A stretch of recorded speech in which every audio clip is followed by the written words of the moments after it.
You are watching Blue Ridge Communications TV 13, now available in HD on channel 613.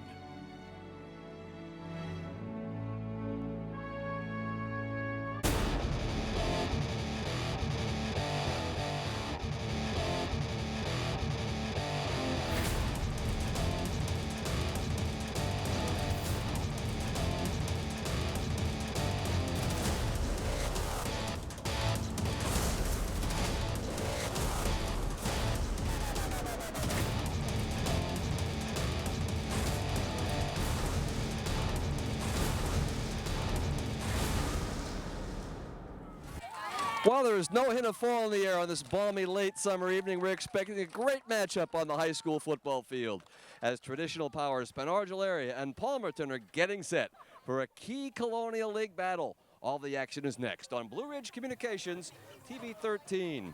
Tonight's pregame is brought to you by Coordinated Health, the region's #1 provider of sports medicine for over 25 years. Visit coordinatedhealth.com to learn more. Good evening, everyone. Along with George Ebert, I'm Chris Doty. George, week number 2 already. It feels like it's the middle of July. We have 2 programs that are coming off pretty good efforts from last week. Palmerton wants to keep the momentum going. Argyl wants to get on the winning track. Absolutely. And both teams come in. Palmerton hasn't been 2-0 since 2004, and Argyl hasn't been 0-2 since 2004. And both coaches know they have some things to work on. Even in a victory last week, Palmerton made a couple of mistakes. Certainly Argyl didn't have any turnovers, but they did have 5 penalties and just couldn't put the ball in the end zone when they need it in the fourth quarter. Both teams did have a chance, by the way, to be 1-0. Well, quarterbacks are always important in these football games, and tonight is no different. For Argyl area, Logan Rupert must have a big game for them to have a chance. Absolutely. He turned out to be the leading rusher last week for the Green Knights. 19 rushes for 91 yards. He also threw the ball 11 for 16 for 104 yards. So he did some things well also.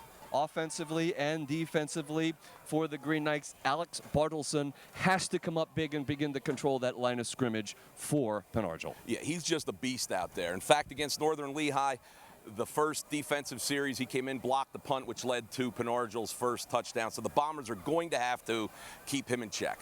For the Blue Bombers, quarterback Pershey is going to come out. He came out of the gate in style last week, and he really needs and wants to keep that going again this evening. Absolutely. Garrett Pershey last week, he was 8 of 12 passing, and he actually caught one himself. It was deflected off of a defensive lineman. He caught that for -3 yards. But, yeah, for a young kid, he did some things very well. Trey Nelson also they're going to ask him to do an awful lot offensively and defensively for the Blue Bombers. Yes, and last week Nelson kind of shined more defensively than he did offensively. He was one of 3 Bombers that had 10-plus tackles, so he's another guy that the Green Knights have to keep an eye on. 78 degrees at kickoff. The sun's just going down over the mountain. We're expecting a great game here in Palmerton. We'll have it live for you next on Blue Ridge Communications TV 13.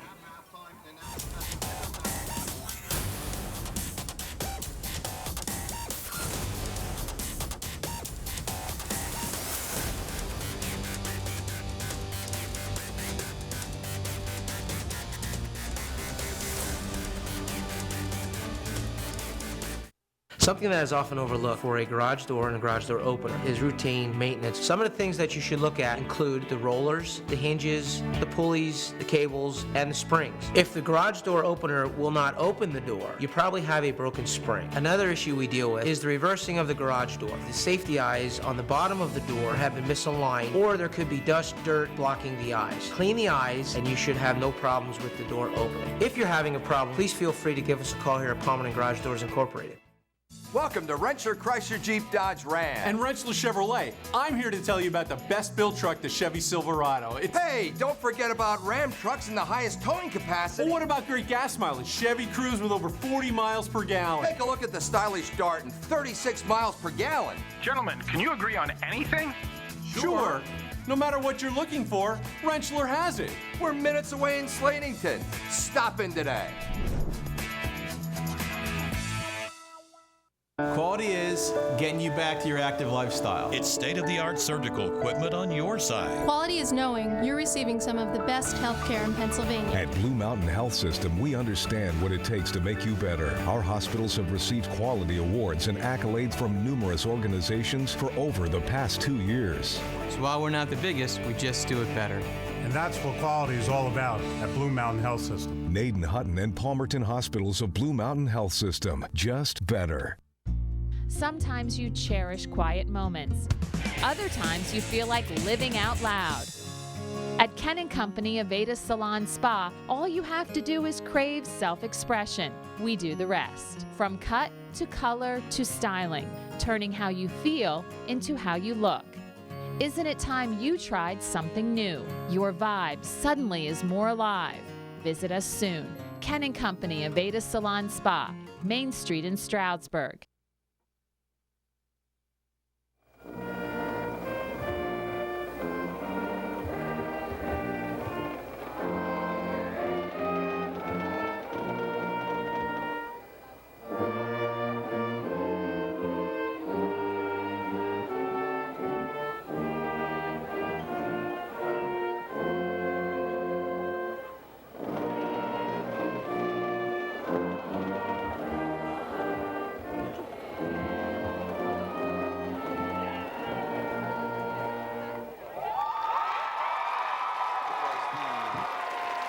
Palmerton Area High School Marching Band with the Palmerton alma mater. Now our national anthem.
That's a welcome sight back here at Palmerton Area High School. The Palmerton Area High School Marching Band has been reinstated.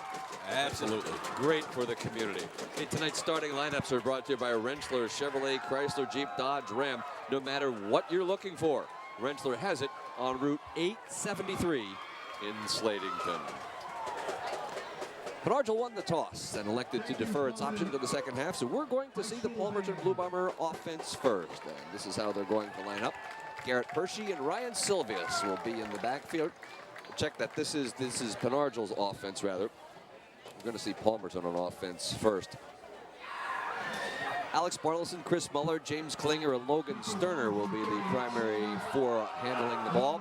And up front for the Green Knights, Rupert Krinsek, in Calcaterra, Jake Sutton, and Joey DiPaolo. And defensively for Palmerton, we have Anthony Maradeo, Jake Horn, Tyler Rogers, Ray Washington on the defensive line.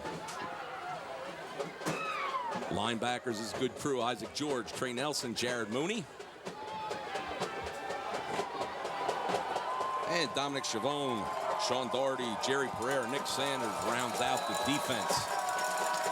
Jake Krinsek has it teed up, and we are underway at Palmerton Area High School. The ball is going to hit inside the 20. This is going to end up being a pretty good kickoff, as the Bombers will take it back out to the 21-yard line, where they will start first down and 10. Looked like that ball had a chance of going out of bounds, George, but on this natural grass, it just kind of hit and stuck. And that's good news for the Green Knights. You know, when I watched warm-ups, he didn't have one kick like that. Everything was pretty nice and long, nice and deep. But that's what happens. Game starts and something happens. Chavone, Sander, Pereira, and Doherty will be up front when the Bombers are on defense. The linebackers,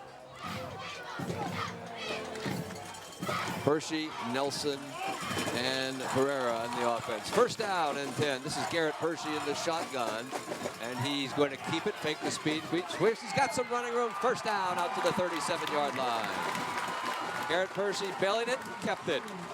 Yep. Argyl tackled by number 7, Chris Willebuck, a freshman at 5'9", 170 pounds. 15 yards on first down. Yep, nice play by Hershey. Nice read right up the middle. Got a first down. Hershey keeps it again. This time finds the going a little tougher as he'll get out to the 38, maybe the 39-yard line. Alex Bartleson, we talked about him in the pregame, made the tackle. Give him 2 to about the 38. It'll be second down and 8. And Palmerton is going no huddle. Yep. Nice fast tempo for the Blue Bombers.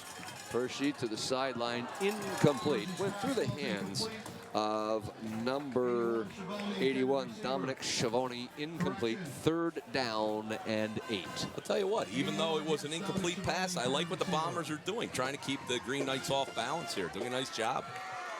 Garrett Hershey's a nice size sophomore, checking in at 5'11", 190 pounds. And once again, no huddle. Third down and 8. The Bombers need to get to the 46.5. Swing pass will be caught outside by Trey Nelson, and he's knocked out of bounds about 3 or 4 yards short of the first down. Hit out of here by number 6, Logan Rupert. And Logan Sterner also on the tackle. So it'll be fourth down and about 3.5 yards to go. And in comes the punt team for Coach Wolkowiak's Blue Bombers. And I like that, to get the ball to Nelson out in space, and he's tough to bring down in the open field. Sean Doherty hits a wobbly spiral. It's fair caught back at the 20-yard line by number 5, freshman Logan Sterner. We talked about this before we went on the air, George, and Logan Sterner's got himself a pretty good pedigree. Yep, you're familiar with his father. Ricky Sterner, record-breaking running back at East Stroudsburg University in the early to mid-90s. So that's a pretty good pedigree. I'm sure we'll be seeing a lot of that young fellow over the next 4 years. Yep. So Logan Rupert, the 5'10", 170-pound sophomore quarterback, will lead the Green Knights onto the field. He's flanked by Ryan Silvius on first down and 10 from the 20-yard line. They belly it to Silvius, and he may not get back to the line of scrimmage. I'll tell you what, the middle of that Palmerton defensive line and those linebackers in there, that's tough to run against. No gain in the play. Well, tackle Jake Horn came in from a defensive tackle position, number 54, also in their big presence for the Bombers was number 61, Matt Semmel. So well, they gave him about a half a yard. Second down and 9.5 out at the 21-yard line. Quick drop. Rupert will be flushed. He tucks to run. And will get back to the line of scrimmage. Now, a good no block by James Klinger. Absolutely. The defender had turned his back to him, and he just decided to let him go. Might not have gained a lot, but it saved the penalty. That'll bring up 3rd and 9. Right, it's a big difference between 3rd and 9 at the 21 and probably 2nd and 20 back at the 10. Smart play. Smart play all around, really. Rupert had nowhere to throw the ball, and instead of trying to force it like maybe several sophomore quarterbacks may, he did the right thing, tucked it and got back to the line of scrimmage. That's Logan Sterner in motion, and we're going to start with a penalty. False start will be called against the Green Knights. And that might be a good thing, because the ball hit Sterner as he was coming across in that speed sweep motion, and he wasn't prepared for it. Here you can see it. Trying to enter the 20th century here, so we keep you up to date with scores coming from around the area. Some big games this evening. We're just happy that our other crew made it to Pocono Mountain East on time this evening. Those accidents on the turnpike are just killing Mr. Capasso. Sure is. 3rd down and 15, and Rupert will roll to his left. And throw, nice ball incomplete, looking for Sterner at the 45-yard line. Just a little overthrown, incomplete. It's a pretty impressive pass from the quarterback rolling to his left. Not quite on the money, but nobody was going to intercept that ball. Absolutely, and just half a foot too long, maybe. Good play. Coverage by Isaac George, a 155-pound senior safety. Jake Krinsick will kick it. And back here for the Bombers, it's Nick Sander. Oh, that is a shank. And the Bombers are going to get excellent field position. I did not see referee Steve Gerkovich indicate that that ball was tipped. I don't think so. I think it's just off the side of his foot. So the scrimmage will be the 30. Just not a good punt. Didn't hit it. So it's going to be 1st down and 10 for the Palmerton area Blue Bombers. And they are already at the Argyl 30-yard line. Garrett Hershey in the shotgun. This time he goes straight ahead as a flag comes in. Trey Nelson. That is right where the holding area would be. Alex Bartleson makes the tackle.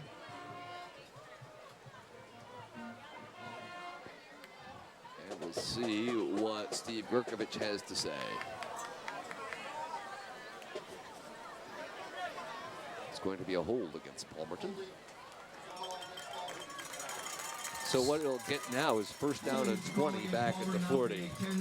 Steve Gerkovich is joined by Malcolm Jones, the umpire. The head linesman is Kevin the Bar. Head line judge is Rick Vesvari. And the back judge is Steve McNew.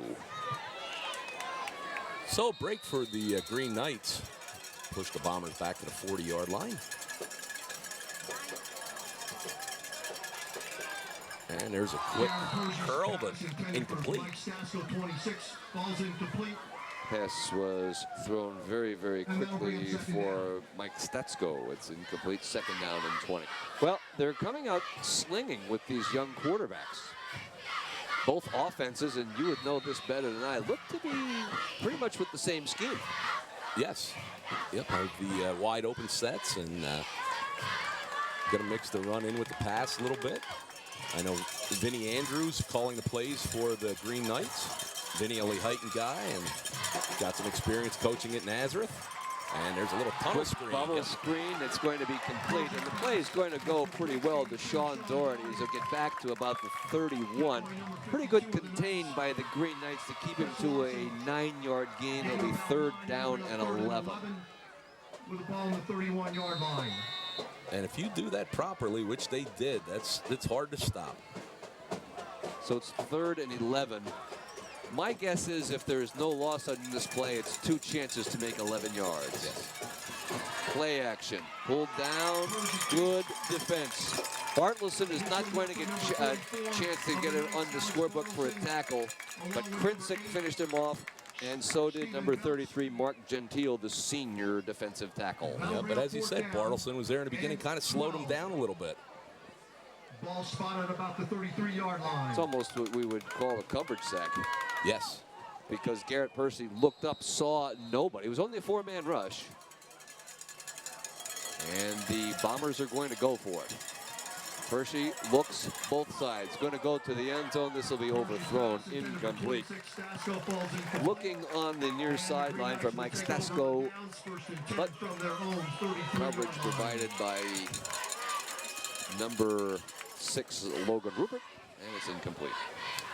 And I said this last week. To me, Palmerton just has this timing down. To me, it almost looks like they're leaving a half a second early, but nobody's calling it. So it's, they're really getting off the ball.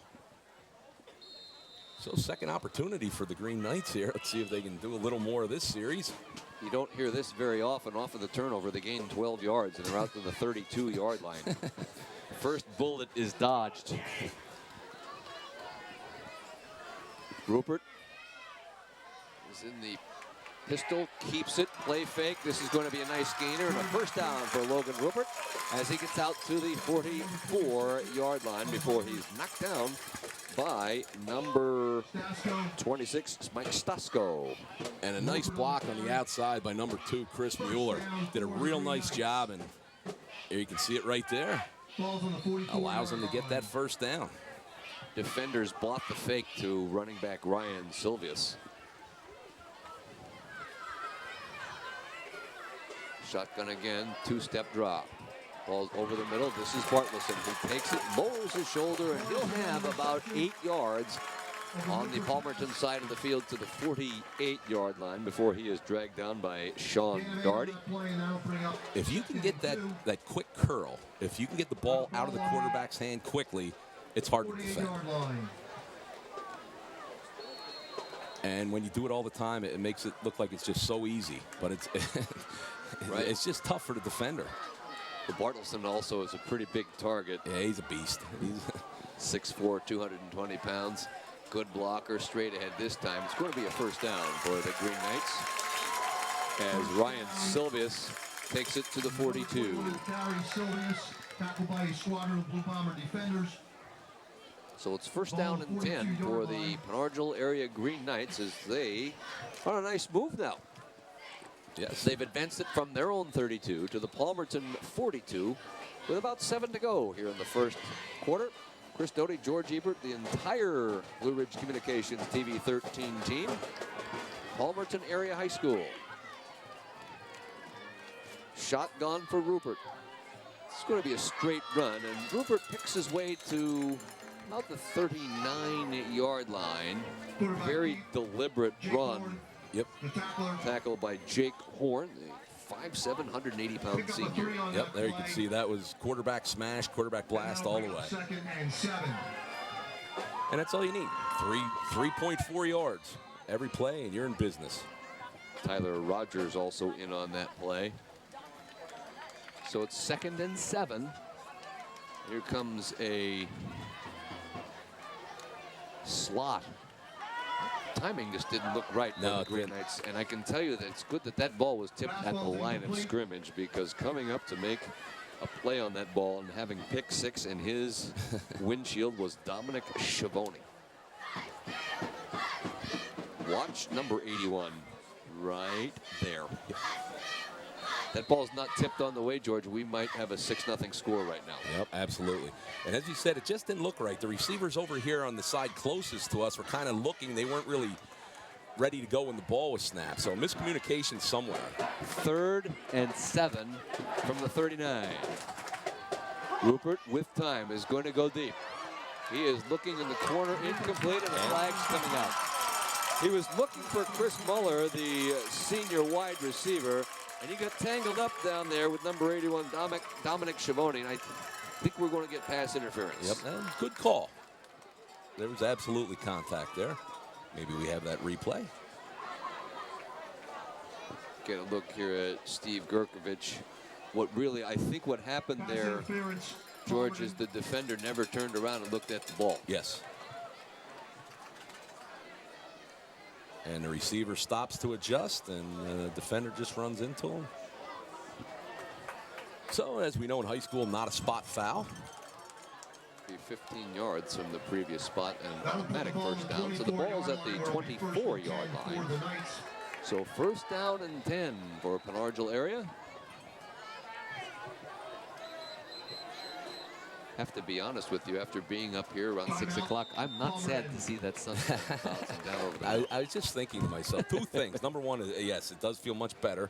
And number 2, I can remember when I used to go to football games and you run around and sweat and it was fun.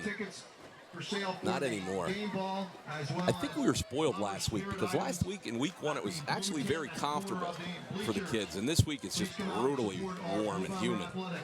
Bob brought his winter jacket up to Holmesdale last week, and I said, "You're in Wayne County, not the North Pole." It was a very, very nice football Friday night last weekend. Week number 1 got off to a flying start. We get a look at the Argyl Green Knights. September 20th. More information to follow at the next time out. And our first score of the evening, Lehighton jumps out to a 6-0 lead in their game.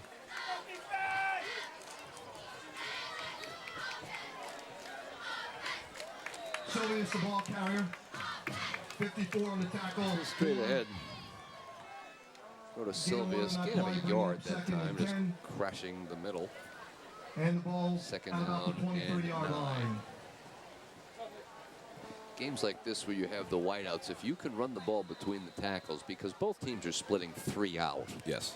And obviously you've got to respect that. If you could run the ball between the tackles, you're in pretty good shape. So it's 2nd down and 9 for Logan Rupert.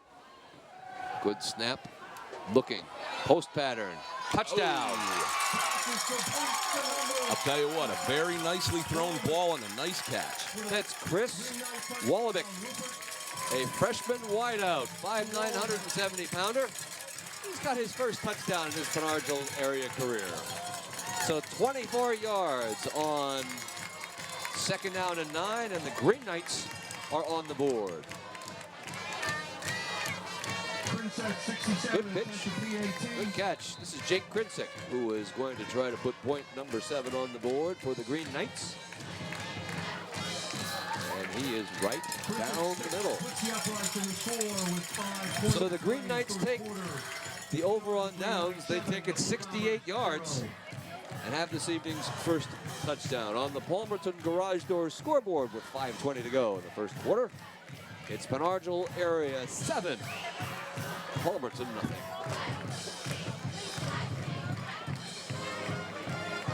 We're going to take a look at that touchdown pass again. The catch live didn't look as difficult as it really was. How about it?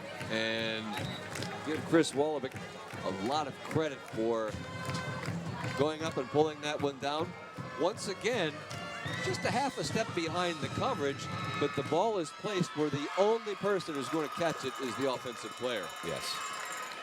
And, you know, as a former coach, you kind of feel good that the bad punt didn't affect the Green Knights. You didn't want that hanging over, you know, a young kid's head earlier in the game. Jake Krinsick's going to be asked to do an awful lot here. He kicks off, kicks extra points. He was the punter. And now this is deep. And that's the kind of kick he had in the pregame. Back to the 26-yard line. It's Mike Statsko, and Statsko will take it out to the 30 before he's chopped down by Stephen Belts. A nice little return considering he mishandled the ball originally. There you can see it kind of bounced off of his helmet, but he picked it up and got a couple of yards out of it. If he's a yard deeper, he catches that in running position, and he's all set to go. But things worked out pretty well. First time the Bombers have been in this situation where they've been trailing, so let's see how they respond. Go with the shotgun on first down. 3 wides, 2 running backs. They go on a straight ahead belly. This is going to be a first down to, I believe that is number 26, Mike Stasko, or is it 22? 22, Trey Nelson. Trey Nelson. Yep, and that's what we really didn't see last week at Wilson. Nelson really didn't carry the ball all that often, 13 times, I think. Yep, 26 has it this time. That's Mike Stasko, and he'll get 3 up to the 43-yard line. Tell you what, that's a good stick in there by Zach Rupert, the 6'1", 215-pound defensive lineman. And there you can see it. Yep.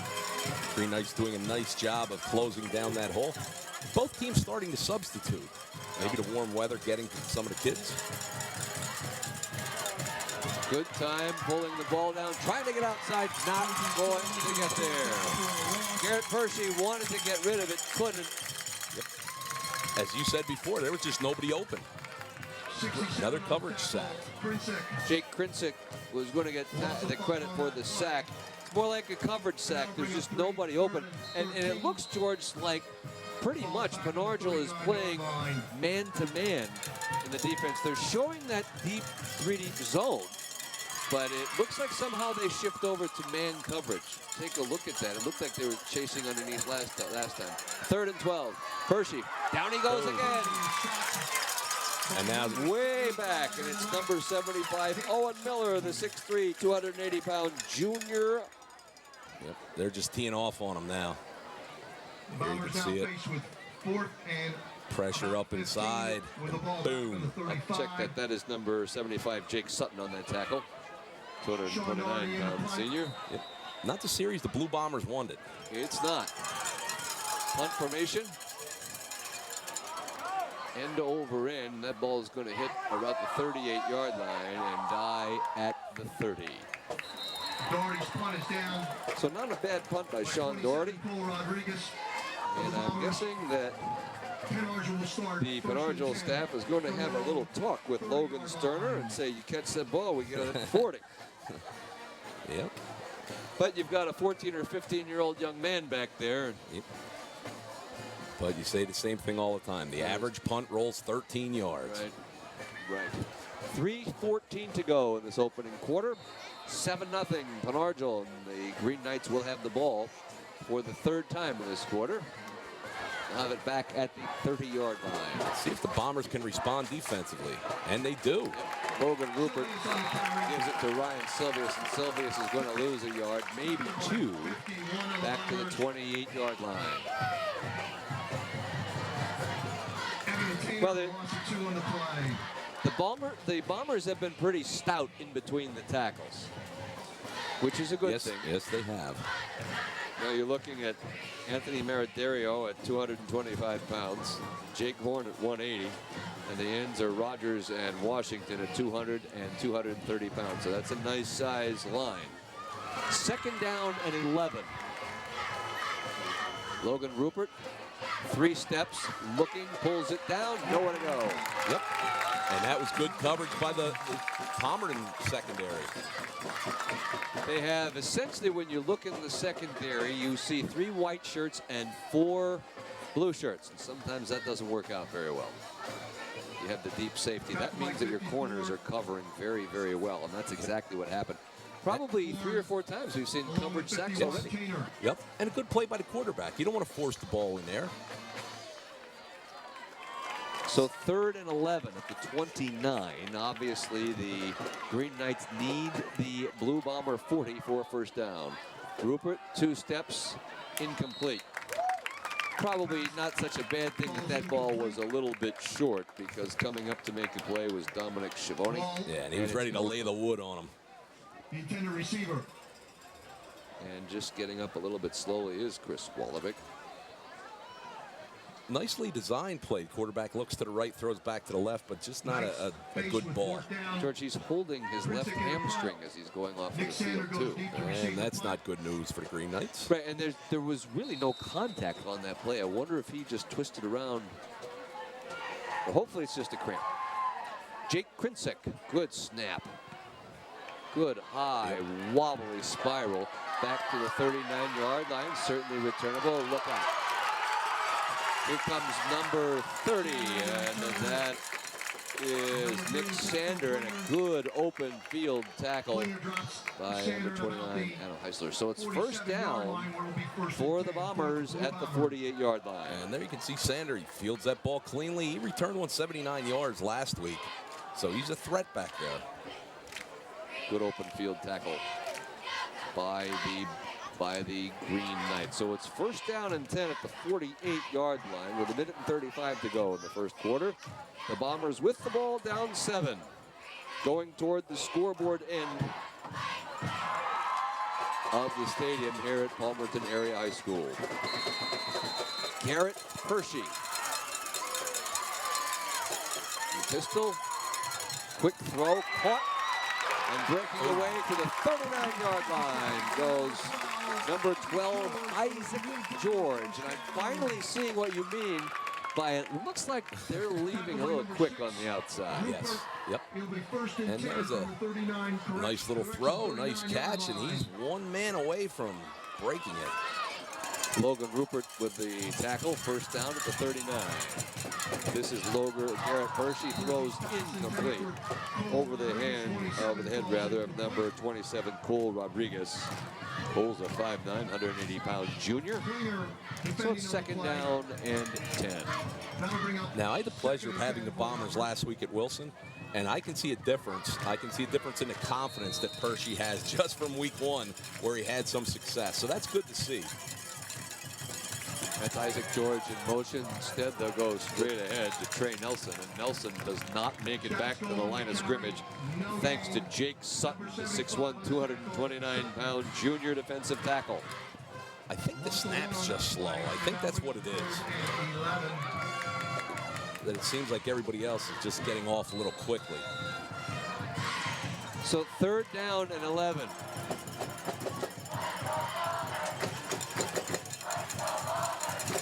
Trips to the top of your screen.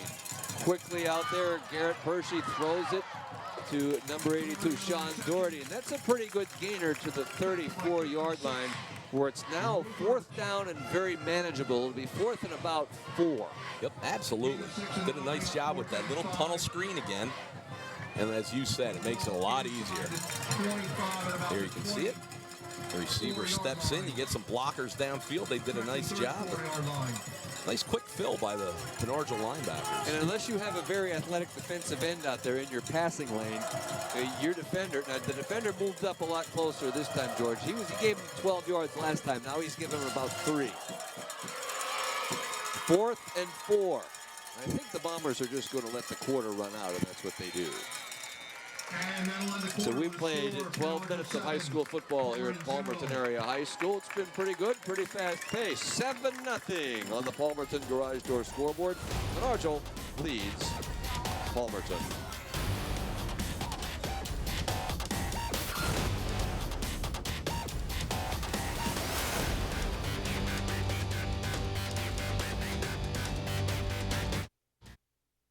Let Northern Lehigh Team Sales outfit your team.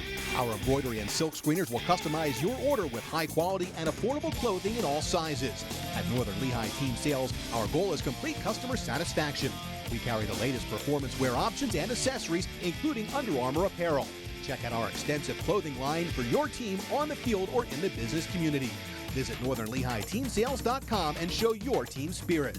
Northern Lehigh Team Sales is not affiliated with Northern Lehigh Sporting Goods. And welcome back to Palmerton Area High School. Our second quarter is sponsored by the Blue Mountain Health System. Today's game brought to you by the Blue Mountain Health System. Nottin Hutton and Palmerton Hospitals are the Blue Mountain Health System, just better. And as you can see, we come back to the field at Palmerton and begin that quarter number 2. Argyl Green Knights leading the Palmerton Blue Bombers 7-0. And as I mentioned in between quarters, Chris, I wonder if the Bombers can keep up this pace, because they're really starting to move in between plays. They are wasting a lot of time. They've snapped the ball an awfully lot already. It's 4th down and 4. And Garrett Hershey is in the shotgun. The Knights send one linebacker. The ball is caught, but it's going nowhere. That's just good defense by number 11, Nick Guerrero. Sophomore, 5'10", 160-pound cornerback.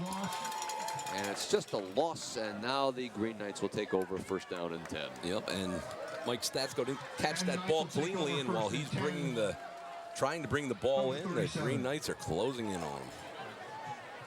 So it's 1st and 10 now for the Green Knights at the 37. They'll play with 11:53 to go in the first half. They'll have the ball and the lead. One score from up the line. Holdensdale leads North Pocono 14-7 at the end of the first quarter. And a much improved Holdensdale team. You had the opportunity to see them last week. Well, they have the luxury of having 5 seniors on the offensive line, so you would think there's going to be a time in the season where they should be able to move the ball well. Pulling the ball down and getting out to the 41-yard line is quarterback Logan Rupert. So I'm pretty impressed with these young quarterbacks, George, not forcing the ball downfield. Yes, absolutely. They're making good decisions. And, you know, while you might say, well, a good decision, they got a yard or, you know, they got back to the line of scrimmage, they're not creating turnovers. Not causing turnovers, and that's a good job right there. Once again, good coverage by the Palmerton secondary. So it's 2nd down and 7 from the 40.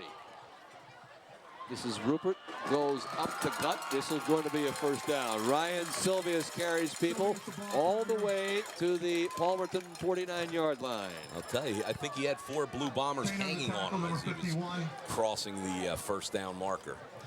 Well, he's 5'11", 197 pounds, and he's using every ounce of it. And there you can see him just keeps the legs moving. Nice little spin move. And the Bombers want to shut that down. They don't want to allow the Green Knights to get a lot of yardage up inside. Well, and you also you can't ankle tackle him. Right. 1st and 10 at the 47. This is Silvius again, and he gets to about the 46-yard line. Good interior line play by number 54, Jake Horn. Gain of about 3. You know, I watched film on Penargil from last week's game with Northern Lehigh. And, you know, I got to talk to Coach Raduzzi, and he just said last week Northern Lehigh smacked us. You know, they just came out. They deserved the win. They made the big plays. And, you know, Penargil seems to have learned from that. They're certainly not backing down here. And they can take a punch in the mouth, apparently, and come back fighting. So 2nd down and 8. Silvius again. Nice hold. Boy, is he at about the 43-yard line. Say hello to, was that number 51, Joey DePaul? No, it was number 51. Nelson.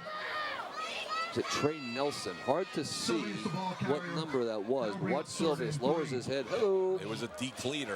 It sure was. Yep. Now we have a whistle, and the ball is ready for play.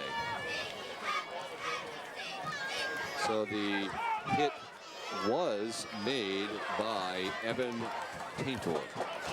3rd and 4. They need to get to the 39-yard line, and Rupert takes it himself, and a second effort. I think he's real close to it. I think you're right. A little spin move there might have gotten the 1st down. Along with 79. So it should be a 1st down for the Green Knights. Ooh, that was not a great. Yep, they're going to give him a 1st down. And it's a 1st down. I didn't You were going to say that was not a great spot, right? I agree. But they get the 1st down anyway.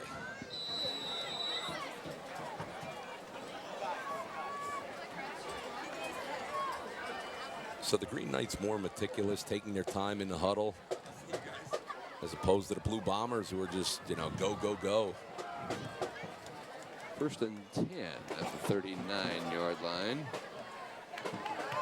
Play action. Rupert's in trouble. Will roll and be taken down, probably at about the 40. So that's going to be a sack. Isaac George, one of the tacklers. Isaac George in there for the Bombers. Berger also on the tackle. And they rolled him out to the short side of the field, and he really didn't have a whole lot of options once he got there, and the receivers were covered.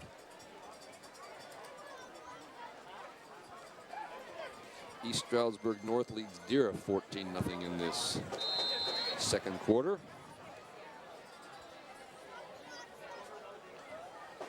Jim Thorpe leads Shenandoah Valley 20-0 in the 2nd quarter as well.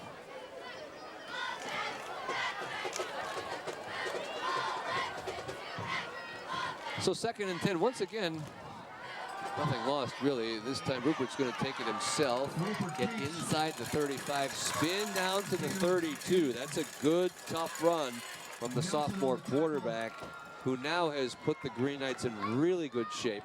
It's 3rd and about 2.5, but it's really 2 downs to get this. I think that one was a design quarterback draw, because he kind of, here we can see it, just takes 2 steps, puts the ball up, tucks it, and goes. The way he lowers his shoulders at the end, too.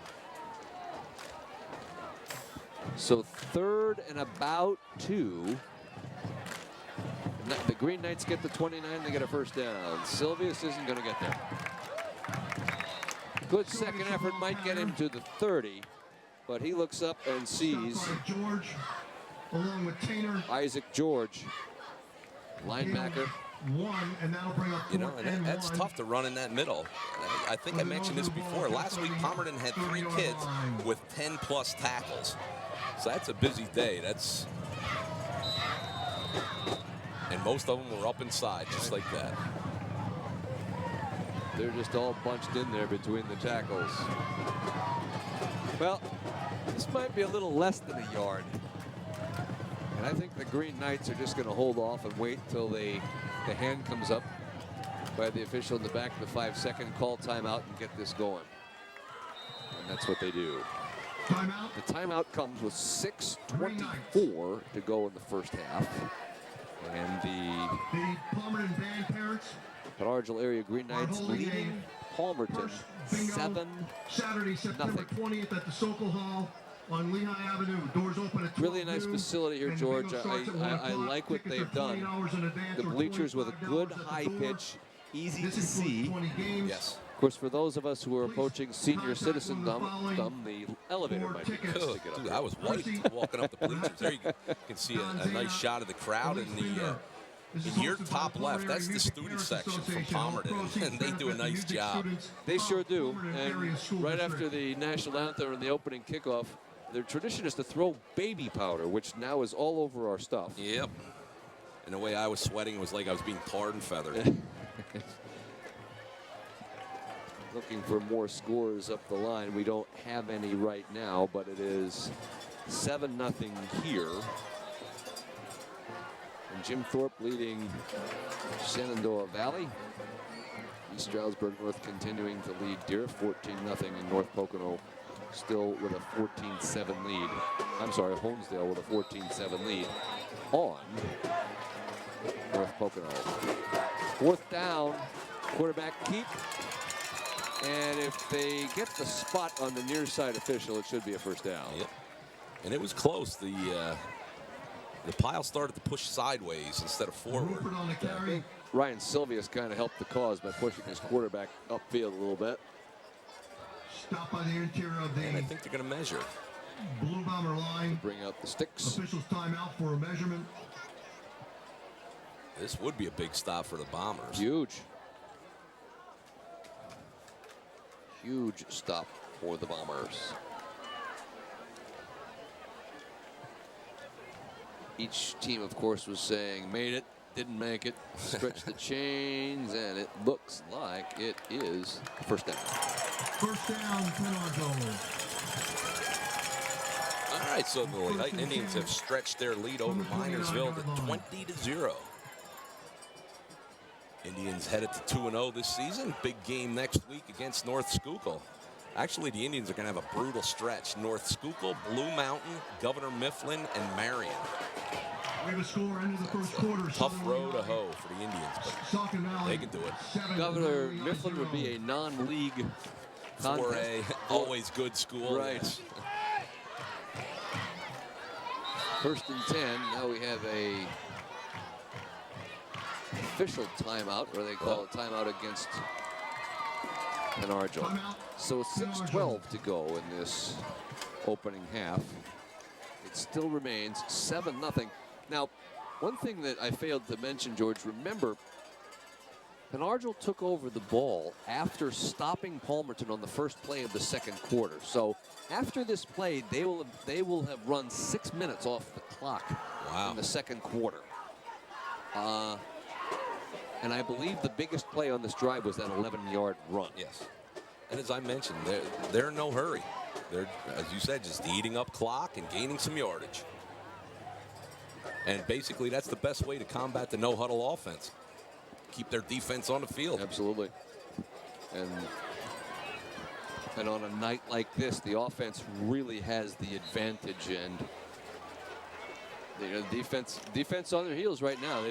This drive started back inside the 30-yard line. They've taken it 45 yards with another 29 to go. It's first down and 10 at the 29-yard line.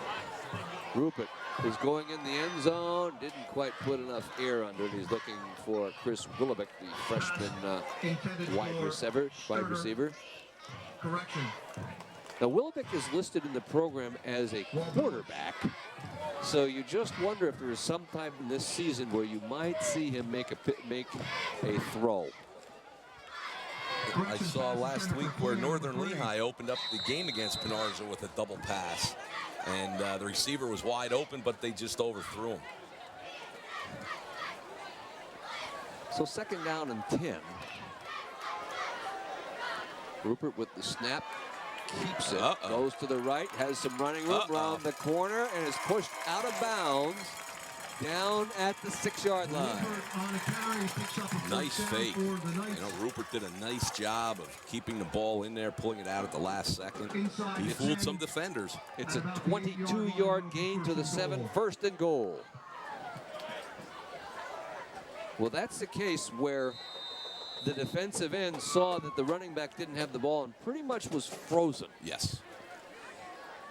Now, as we mentioned before, this is where the Green Knights struggled last week. In the 4th quarter, they had 2 1st and goals and couldn't get any points out of it. So see if they can do something this evening. Silvius is the lone running back.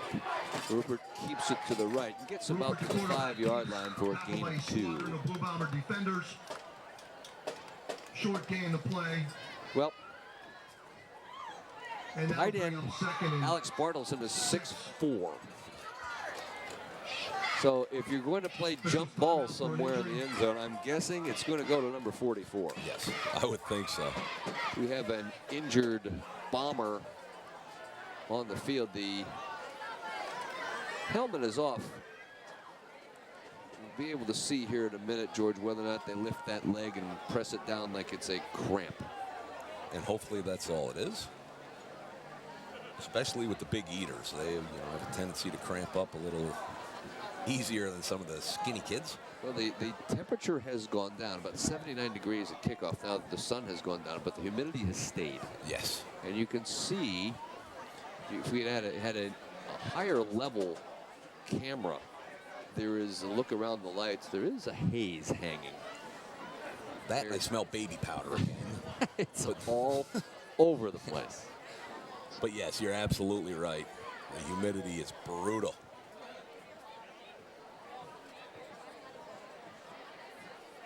So we have a chance here to see if we can get any more scores for you.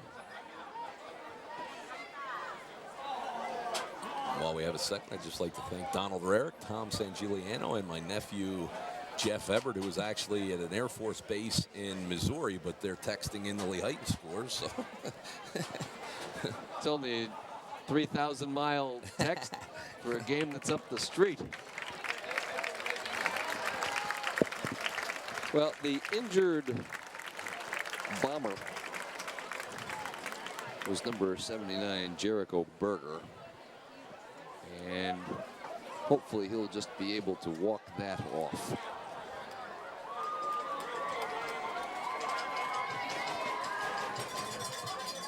Yep, they don't want to be without him. Jericho Berger, the injured Blue Bomber. So 2nd down for the Green Knights. Saucon Valley 21, Northern Lehigh 0, 2nd quarter.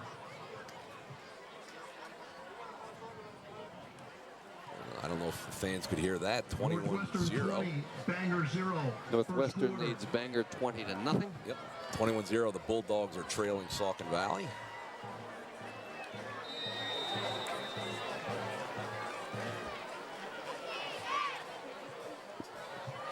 Sprint to the wide side of the field and pushed back. Silvius, let's see where they have him marked. I don't know if he got back to the 5. They put him inside the 5. I thought he stepped out before that, but Silvius, they'll put him at about the 4. So it'll be 3rd. Ball's on the 5. That'll bring up 3rd and goal. And 4. It's going to be a long 4. The ball's just inside the 5-yard line. He was really pushed back that time. Yep. You think they'll run something to the left, try to get back to the middle of the field and maybe get at least 3 points out of this? We know their kicker's a very good athlete, Jake Krinsick. Yeah, we'll see. I might look for number 44, and he's lined up as the tight left end. Stays in. Nope, he drags across the middle. There he is. Got him. Touchdown. Good ball. Stayed in the block. I got one right. Yeah, good job. 25 years. I was way overdue. Although it wasn't a jump ball. No. A delayed drag over the middle. Yep, nice play all around. And like you said, he stayed in and blocked. 1,001, 1,002. Then he releases. And at that point, he has two Bombers trailing him after he stayed in the block. Well, Jake Krinsick now is going to try to put point number 14 on the board for Argyl. That's an awfully impressive drive, George. I think that will put that down as a 72-yard drive. And 7 minutes off of the clock. And the extra point is no good. And the score with 4:42 Yeah, that was kind of ugly, that one. Argyl 13, Palmerton. Now, what's interesting about this, if Argyl can keep Palmerton from scoring in the next 4:42, remember the Green Knights get the ball to begin the third quarter. That's right, yes. And you don't want to go down 3 touchdowns. Now, it might be a little premature to begin talking about that, but it's something that needs to be discussed eventually. There you can see it. Nicely designed play. Well, he is the biggest offensive threat, big as in physically big, at 6'4", 220 pounds. And he's got that long hair hanging out of his helmet. That. He's a throwback. You're going to give him the ball in a running start, my money's on him. The Bombers have to do something here. They have to move the ball. They need something positive offensively going into halftime now.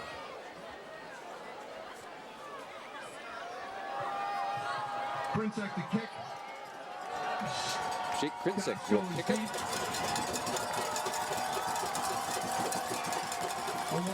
Be a tired young man by the time this game's over. Absolutely. Low knuckle, waiting for it to go out of bounds, and just barely. And Argyl kick and rolls out of bounds. So it's out at the 35, and I'm sure that the Bombers will take it on the penalty. It'll be first down and 10 for the Blue Bombers. Remember now, this year when you kick off, you can't be further than 3 yards off of the ball. They're going to make him kick it again.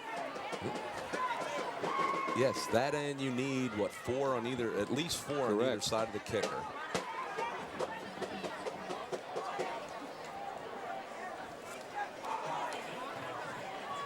That'll be a 5-yard penalty. Argyl will re-kick from the 35.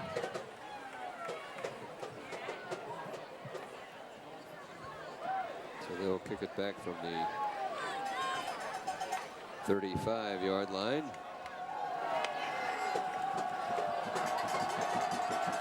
Krinsick will try it again.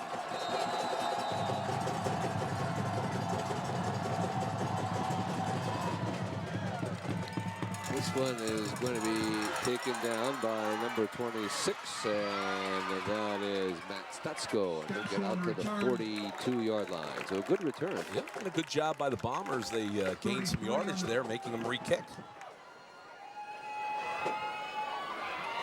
So it's first down and 10 for the Bombers. Boy, right up the middle, not looking to break through and get to the outside, which is the conventional way to return a kick. The Blue Bombers will start first and 10 from their own 43-yard line. Ball's at the 43. Let's see if Garrett Pershey can get string a couple of first downs here with 4:34 to go. Hershey fakes, good run. This will be a first down, and then some for number 22, Trey Nelson, who takes it all the way down to the 38-yard line. That's the Nelson from last year that I remember. And more good news for the Bombers. Number 79, Jericho Berger, is back in. No huddle.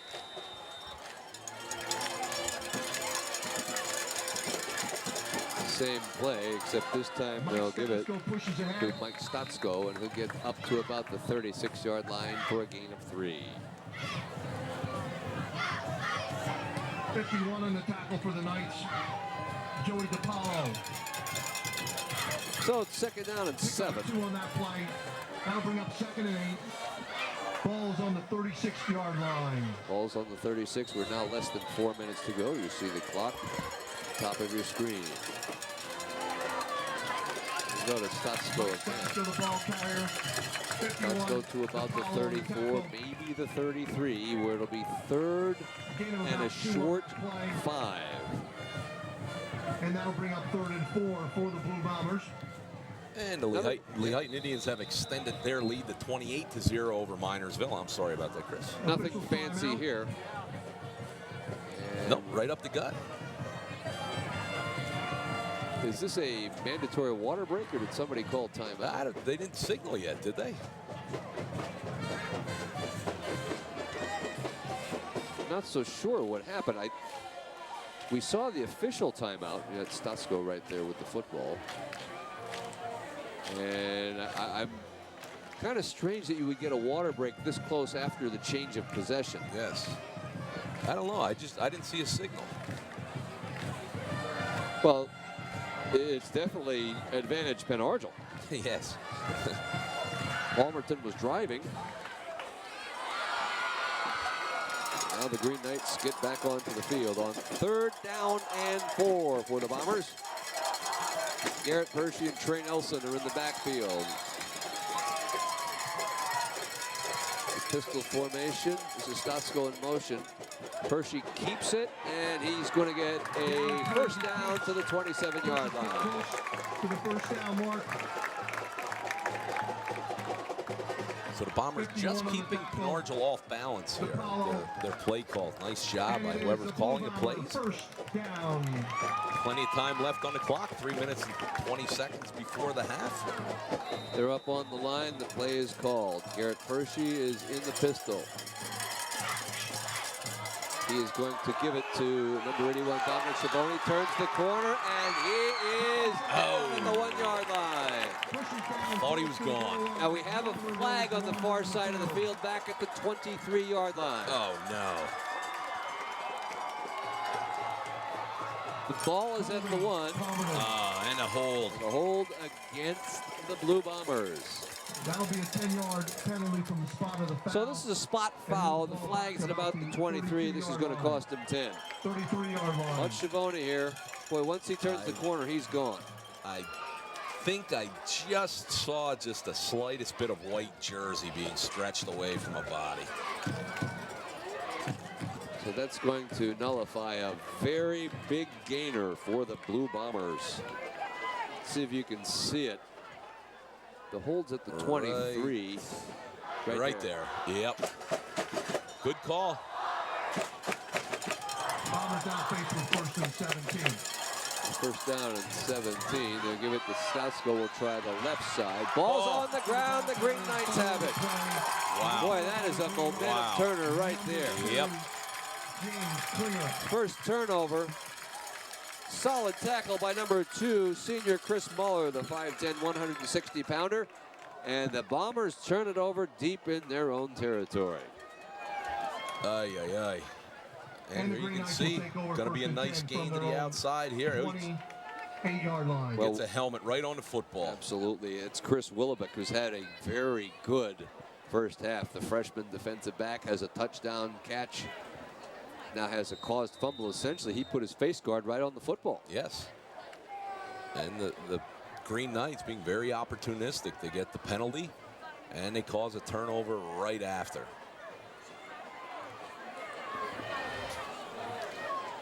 So the Bombers know at least they can move the ball. They just have to cut out the mistakes. First down and 10 at the 28. This is Silvius. A yard to the 31. That's it. Boy, that's a good, solid tackle. Yeah, Nelson does a nice job of coming up. Yep, he doesn't shy away from contact. Not at all. He doesn't make that tackle, George. Now that's certainly not a big gainer, but he's got some running room. He's the only blue shirt in the vicinity. Trey Nelson, 6'1", 225-pounder. So the gain is about a yard, maybe a yard and a half. We'll call it 2nd down and 9 back at the 30. And boy, would the Green Knights like to move the sticks on this possession. Silvius is not going to get back to the line of scrimmage. There's a lot of blue shirts in that backfield. That's just good penetration by the interior part of the line, particularly number 62, Tyler Rogers, and also number 61, Matt Semmel. And I'm sure Palmerton taking that timeout, the coaches are saying screen, draw, watch the long count. You know, just they don't want to do anything. They don't want to make any mistakes. Just shut them down, force them to punt. Because as we saw earlier, you never know what's going to happen. It's going to be 3rd down and 11. And yeah, we'll see what's happening here. You got to look at the Paul Raduzzi. The Palmerton Area Music Parents Association will be utilizing the concession stand attached to the field house. Coach Raduzzi does a nice job. Entire season. To provide see what else we have from up the line. Delaware Valley trailing Wyoming Valley West 7-0 in the first quarter. Scranton leads Hazleton 14-0 in the second quarter. Dallas and Wallenkaufach scoreless in the second quarter. Valley View leads Pittston area 13-7 in the second. And Crestwood leads Abington Heights. That's a big AAA battle, 7-0 second quarter. Rolling to the right, there goes Rupert. Trying to get to the corner, won't. Gets out to the 35, but does a good job of staying in bounds. So now the Bombers, I don't think they're going to call a timeout. Yes, they will. So the Palmerton defense did what it had to do. It got to stop. They'll get back with about a little over a minute and a half to go. With one timeout. Scranton Prep leads Wyoming area 21-0.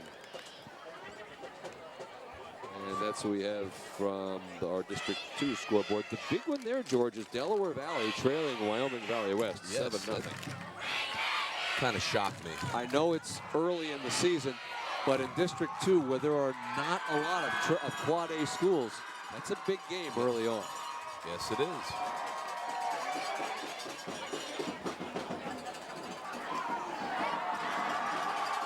Here we have 1 minute and 47 seconds to go before halftime. And I guarantee if the ball is close, Sanders going to catch it in the air and take off. If at all possible, he won't let it bounce. He is waiting back at the 30-yard line. He inches up a little bit. I think he might try and get a running start on it.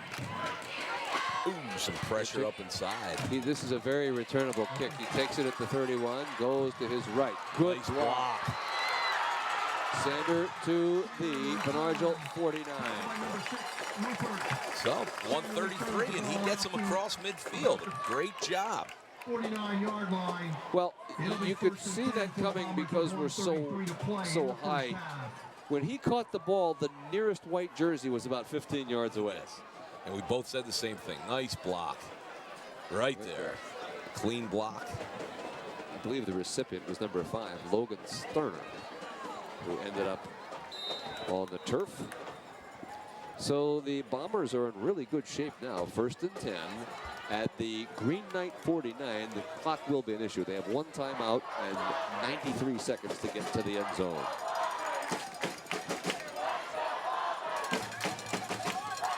Shotgun. Percy will throw near sideline. Oh! And breaking away, and it's going to be a 49-yard touchdown, but there's a flag on the play. No.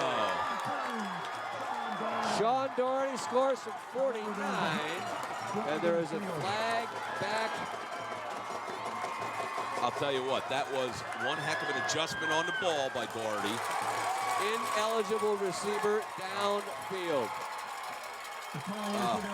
Chris Wakowiak is saying, who is it?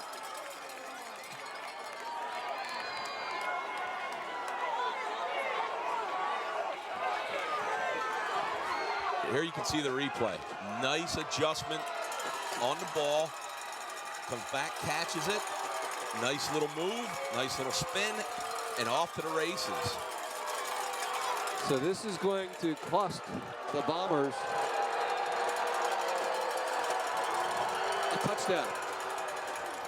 And Coach Wakowiak is not happy. No.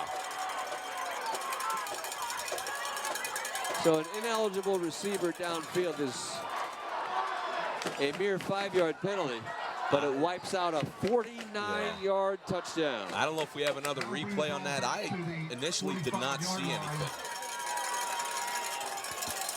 First down and 15, a minute and 22 to go.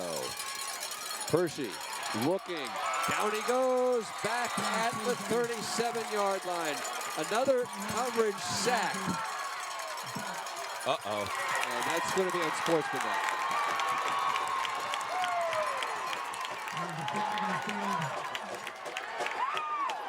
And the Bombers have to keep their composure now, or this is going to get ugly quickly. It'll be dead ball. Well, I think he pointed the wrong way. Well, I saw one of the Bomber players come over and grab a hold of another Palmerton player. Oh, I missed that. Yep. Yeah, one of them came over, grabbed another one, and because I think I may have seen the sack was James Klinger make a sign. He was not in somebody's face. But now that's a dead ball foul, 15 yards from the end of the play. Yep, the play. So the scrimmage is the 25. They, the Bombers, need to get to the 39.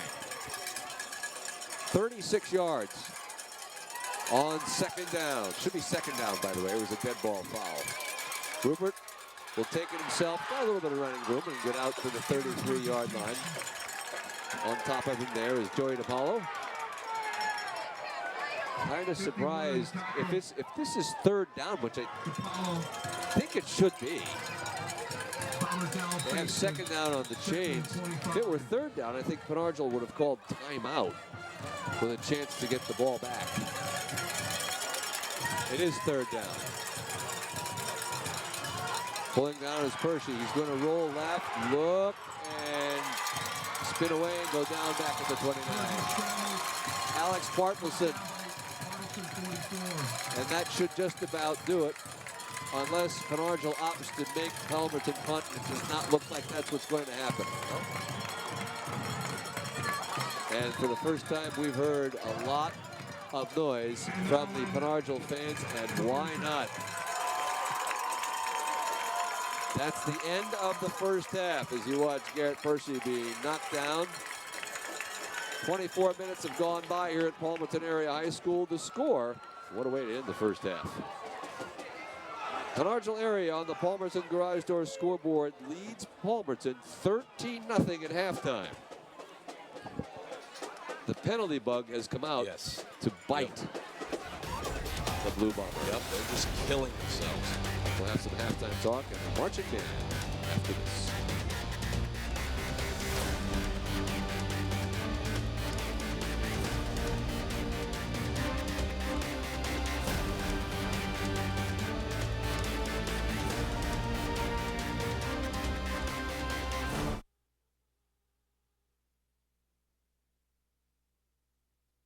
Pencor Hydraulics at 180 Pine Street in Aquashikla, just behind the Aquashikla Fire Company, is a full-service hydraulic hose shop. We stock all types of air, hydraulic, suction, and snowplow hoses, and all the related fittings. Our friendly staff will work with you and assemble your product while you wait. Next time you need a hydraulic hose or fitting, come check us out. Our inventory is huge and our prices are exceptional. We're open Monday to Friday, 8 a.m. to 5 p.m., and look forward to doing business with you. Stop in or give us a call at 616-826-6000. Scott Signs and Printing on Route 611 in Mount Pocono is your full-service sign and printing destination. We offer 25 years of experience specializing in all phases of signage, printing, engraving, and an in-house design team. With our state-of-the-art facility, we will serve you quickly and affordably. A variety of trophies and plaques, commercial printing, and indoor to outdoor signs of all variations. Also vehicle vinyl, business cards, flyers, and wide-format printers.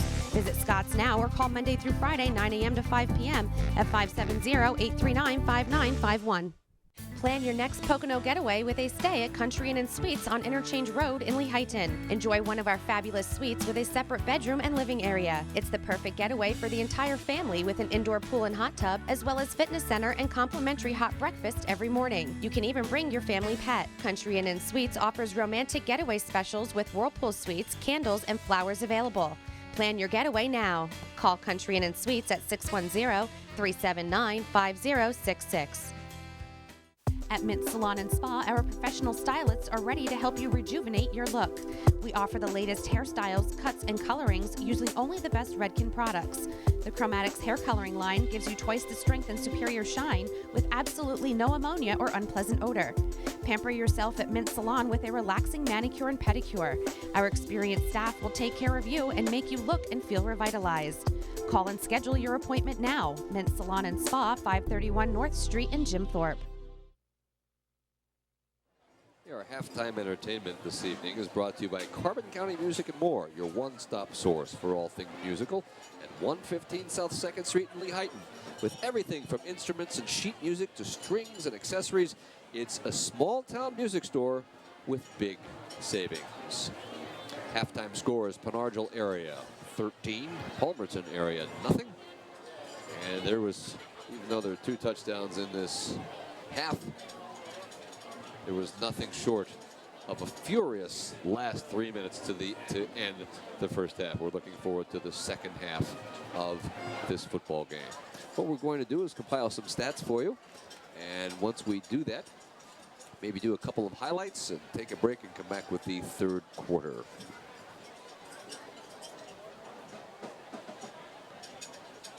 You've got a good look at the turf here. Get a look at the first touchdown. That is a pass to number 7, Chris Willovick, 29 yards and a touchdown, and Argyl was on the board with the extra point, 7-0. On 4th down, a drag pass to Alex Bartelson, 5 yards into the end zone. The extra point was blocked, 13-0. 2 sacks coming up here. The first back at the 38-yard line by the Argyl area defense by number 8, Stephen Belts. And this one pretty much to end the half, coming back and being sacked back at the 28-yard line by number 51, Joey DiPaolo, and that is how the first half ended. So we are at halftime in Blue Ridge Communications TV 13 at Palmerton Area High School with our score, Argyl area 13, Palmerton area nothing. We'll take a break and come back with some halftime statistics.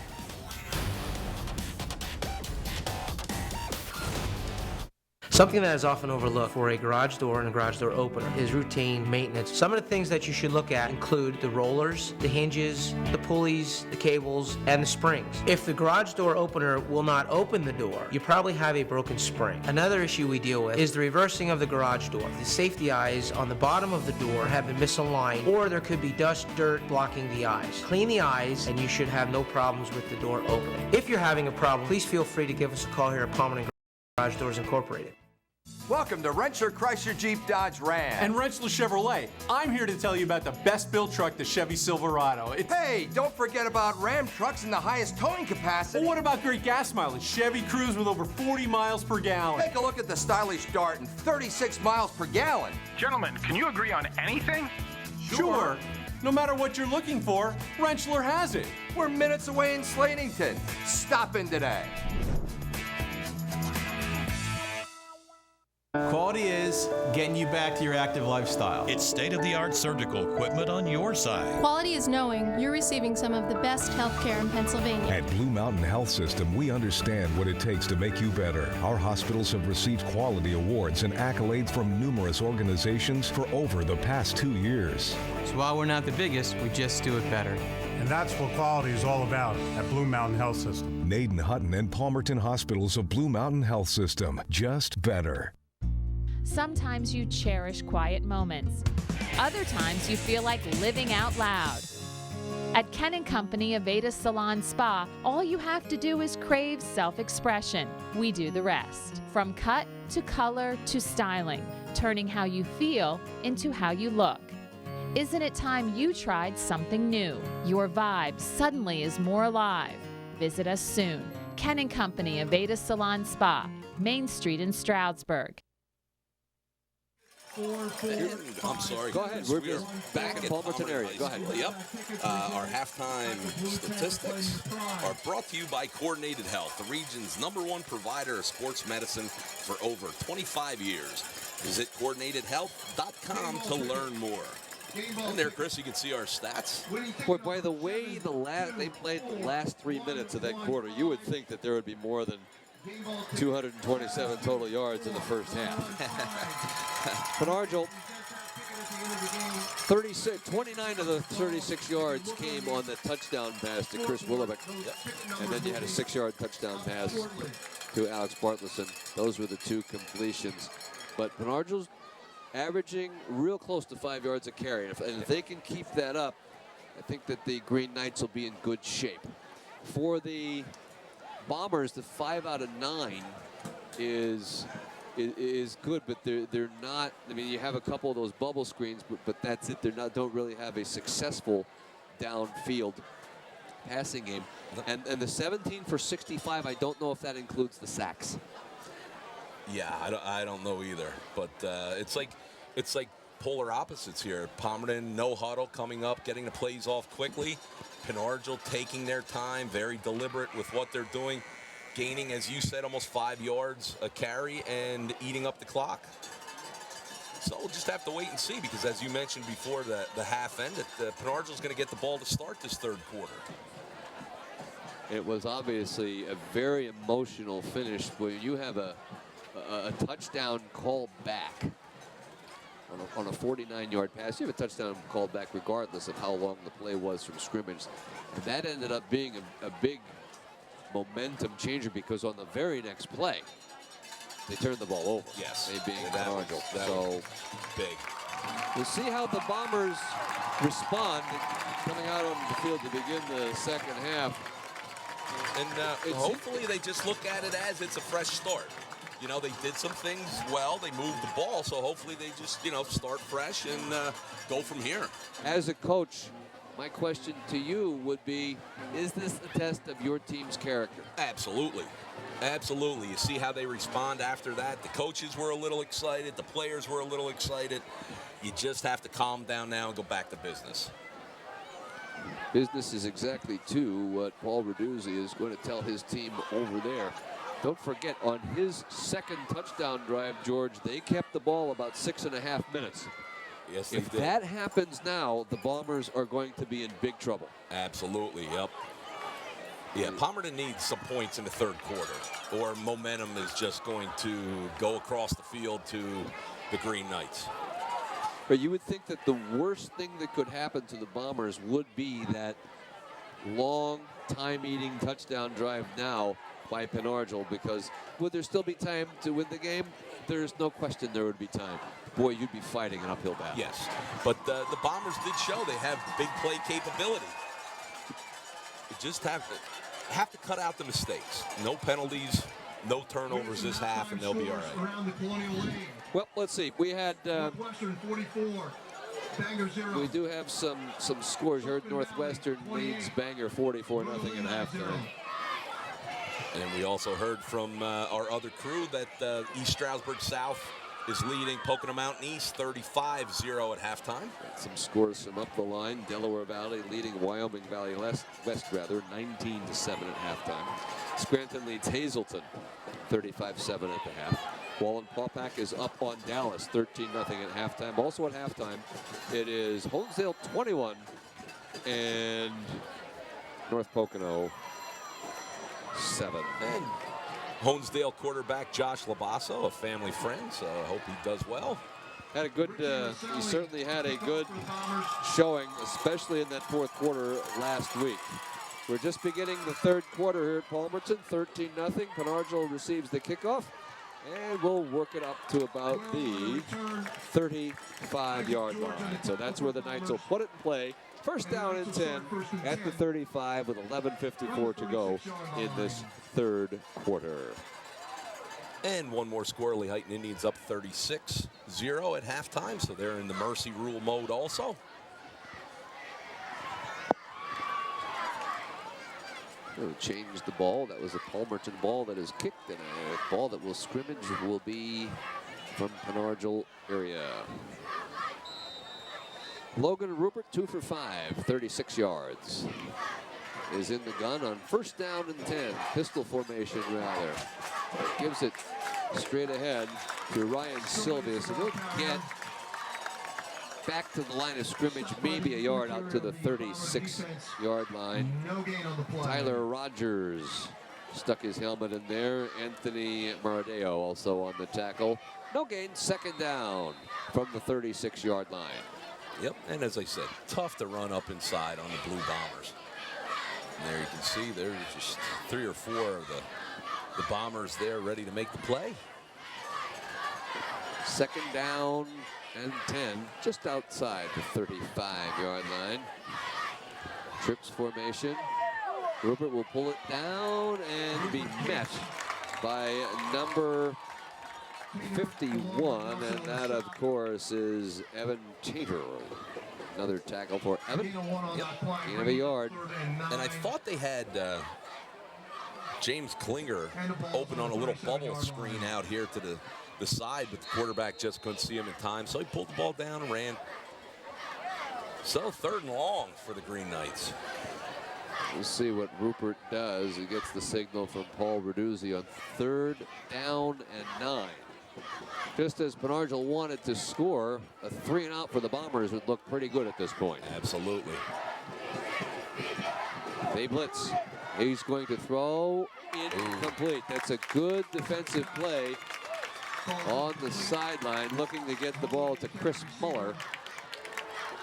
Yeah. So nice play on the far side. Let's see which number that was. I believe it's number 82, Sean Doherty. Of course, you're going to do that in front of the bench. The coach is going to say he's there early. That's pass interference, right, Coach? Absolutely, yep. So just what the doctor ordered here for the Blue Bombers. Jake Kretschik is in punt formation.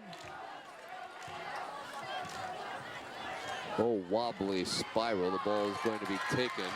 And to the near sideline with some running room comes number 30, and that is Nick Sender, and he has a nice return to the 47-yard line. That's a 17-yard return. Give him the 48. First down and 10 for the Blue Bombers at the 48-yard line. What a weapon it is if you have someone that will catch the punt in the air and just run upfield with it.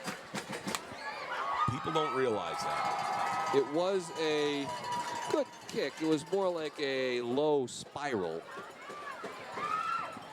And a nice open field tackle there by Logan Sterner. So the youngster getting a lot of experience tonight. Pistol formation, and this is Garrett Percy, and he's going to have a pretty good gainer up to the 44-yard line. Correction, gain of 6 on the play. So far, the Bombers are doing everything right. Nice 3 and out defensively. About 7 yards on the first offensive play. Just haven't found the end zone yet. That's an 8-yard gain on first down, and this is Garrett Percy will have a first down as he rolls to the 37-yard line. I'll tell you what, he looks like a man on a mission now. I'll tell you what, that's something you like to see out of your sophomore quarterback, those leadership skills. Say, come on, coach, give me the play. Let's go, let's go. Trey Nelson is the lone setback. That's not a good handoff, and they got a good break. Nope. Because Sander, or check it, that is number 26, Mike Statsko, had that ball on his hip, coach. Yep, and it all starts with the snap. The snap was low, threw off the timing of everything. Bombers now faced with 2nd and Now, 3. it was a gain of 7. So Statsko had the ball on his hip. Still got 7 yards. Trey Nelson is the lone setback. He moves from left to right. Nelson will have the football and will have the 29-yard line. 3rd and 2. Jake Sutton, Alex Bartleson, Zach Rupert in there for the Green Knights. 3rd and about 2. They need to take it from the 29 to the 27-yard line. And that's going to be real close what number 22 Trey Nelson does. And it's going to be a 1st and 10 for the Blue Bombers. Well, Delaware Valley starting to pull away now from Wyoming Valley West at 27-7 in the 3rd quarter.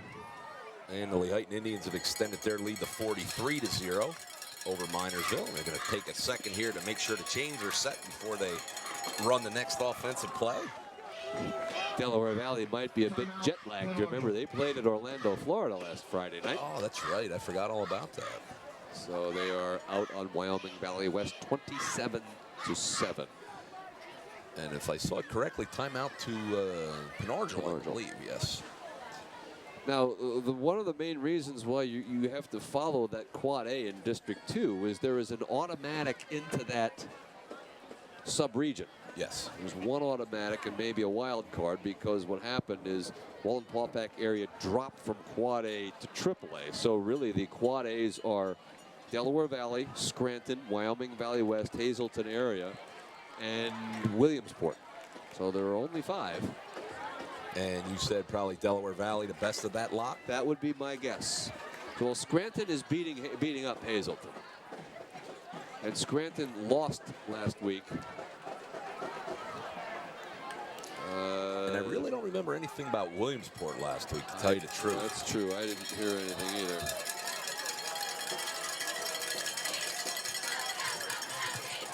The Bombers on the play action. Gut, belly. Garrett Percy will take it from the 26 to about the 24 for 2nd down and 8. And the Bombers quickly up on the ball. We mentioned in our pregame how important the quarterbacks are in this game, and both of them have not disappointed. Percy on the bubble screen, he's got some room. This is going to be a 1st down. It is number 82, Sean Doherty, the senior wideout, who will take the ball from the 24 down to the 14. It's a 10-yard gain and a 1st down. Doherty does a nice job. I know that touchdown got called back, but still. Real nice job. We're going to give it. Gone. This is going to be a touchdown to number 22, Trey Nelson, who'll take it 14 yards and a touchdown for the Bombers. Just like that, we have a ball game.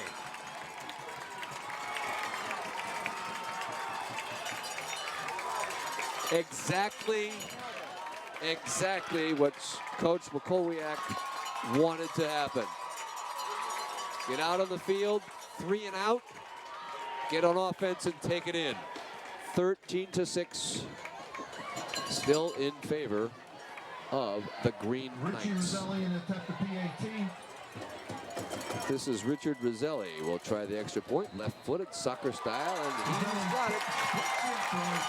And just like that, the Bombers are a touchdown and an extra point away from the lead. And things have tightened up very nicely here at Palmerton Area High School. On the Palmerton Garage Door scoreboard, 7:46 to go in the 3rd quarter. It is Penargil area 13, Palmerton area 7. And speaking of scoreboards, don't forget tonight at 10:30 on Blue Ridge Communications TV 13, you can catch all your scores and highlights of your favorite teams on Friday Night Football. And I believe this Monday will be the first Monday for Monday Evening Quarterback with Bob Capasso as host. So tune in tonight and Monday evening. Well, we've got Marion ahead of Panther Valley, 26-0. Some of the other scores we have. Freedom leads Nazareth 48-13. Parkland 21, Northampton nothing. East Stroudsburg North 14, and Deerfield 7. Now you've got the home crowd in it. Yep. And we'll have to see how the Green Knights respond.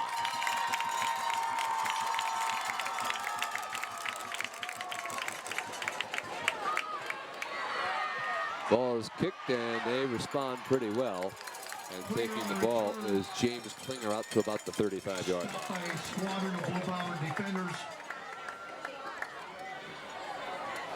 Well, we'll see if the Bombers can get another 3 and out. Toby Sander. They do. Here comes Uncle Mo. Yeah. I think he's here already. Now I see a Palmerton player down on the sidelines with their pants on, but their shoulder pads off. I didn't pay attention. I don't know if that's Jericho Berger. I'll have to check next offensive series. Logan Rupert will give it to Ryan Silvius, and Silvius will get out to about the 43, maybe the 44-yard line for a gain of 3.5 or 4 yards. All right, so far so good for the Green Knights.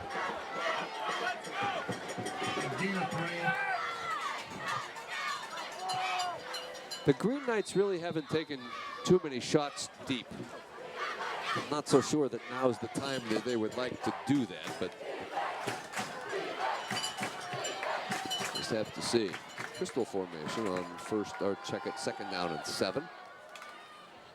And Rupert bounces, tries to get to the outside, not going to get there. Nope. Big second effort, but you're just not going to get away from the defensive end on the near side, and that is number 82, Sean Doherty. Tough effort. That's a tough run. That's a real tough run. Isaac George desperately trying to rip the ball out of there as well. So it's actually a 2-yard loss. 3rd down and 11. Arguably right here, this could be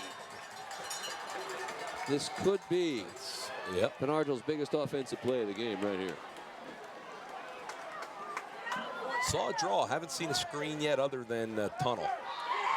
Pressure by the Bombers. He goes down. Just not picked up on the outside. You've got 7 blue shirts trying to be blocked by 5. And the sack is made by number 26, Mike Stotsko, who's had himself a very good ball game. 17 for Penargel. You're just bringing more blue shirts than the white shirts can block. So it's a loss of 8. 4th down and 17 back at the 34-yard line. Now you get a line drive punt. Nick Sanders is going to take it back and get really good field position. Krechik, wobbly spiral. He's going to let this one hit. And he's going to pick it up. Oh, dropped the ball, and he's back on it. So Sander tried to make himself a play. Yeah, it's dangerous, to say the least. Ends up getting himself 1 yard, and I'm sure he'll be talked about that during the film session on Monday. But no harm, no foul, and here come the Blue Bombers with the ball, trailing 13-7 with 5:24 to go in the 3rd quarter. And I think it just suddenly got hotter in here. It sure did. It sure did.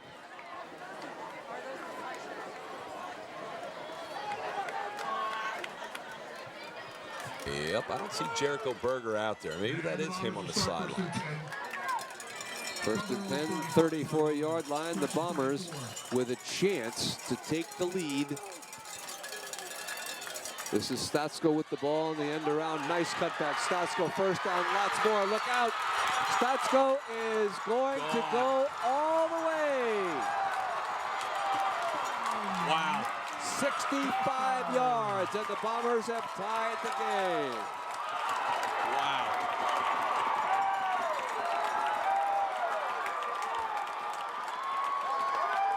Just like that. All day long, the Green Knights on the defensive ends have stopped that end around. Not on that play.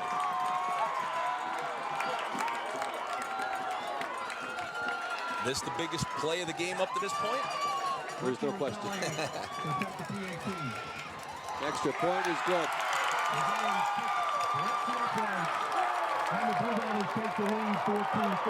Rich Roselli was 2 for 2 on extra points. And just like that, with 5:14 to go in the 3rd quarter, we'll take a look at Stotsko right there. And as you said, nice cutback. And like that, he's gone. Actually, that was a nice break of the tackle, too. Actually, I was wrong on that. The defensive ends did a pretty good job, George. They forced him back to where the pursuit should have got him, and there was no pursuit. Nobody there. He did not break to the sideline. So it's on the Palmerton garage door scoreboard. We have a new ball game. Palmerton leading Penn Argyl 14-13. I think that the Blue Bombers have passed the character test. Yes. Yep. And that's nice to see that they didn't let the end of that ugly end of the first half carry over into the second half. Now Penn Argyl, let's see what you got, buddy. Absolutely. This will be a big test for the Green Knights. Tough loss last week. Yep. But hey, you know Penn Argyl kids as well as I do. They're tough kids. They're not gonna fold the tent. Ball is going to be kicked out of bounds. Now, in a case like that in high school, you have your option to take it at the 35-yard line or have a re-kick. Looks like the Green Knights will say, no need to kick that one again. We'll take it upfield in good field position.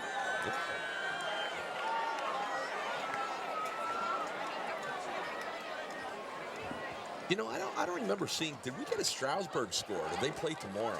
I don't know. I have not seen a Stroudsburg score. I know Bethlehem Catholic, you know, due to scheduling in Bethlehem, they have to play some of their games on Saturday. So, just, you know, curious. I just didn't hear anything yet.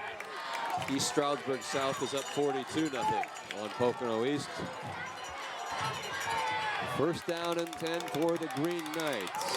Oh, double screen, first completion out to the 41-yard line. And that was a nice tackle by Nick Sander because that had the potential to go.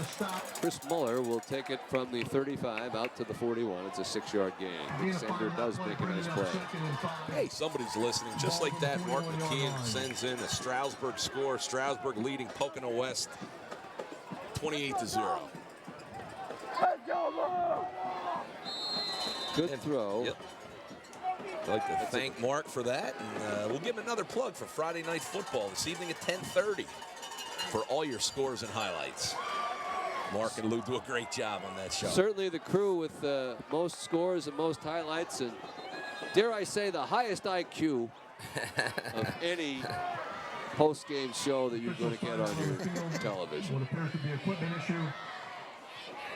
We have an equipment issue. Looked like Logan Rupert is going to the sideline. And the question is, does he have to come out for a play? If he does, it would be number 12, Kyle Fulmer, who they have as the second quarterback. Also into the game is Nick Guerrero. Number 2 is in at quarterback. No, he's going to come back in. Well, that's Chris Muller, number 2. 2, yes, you're right.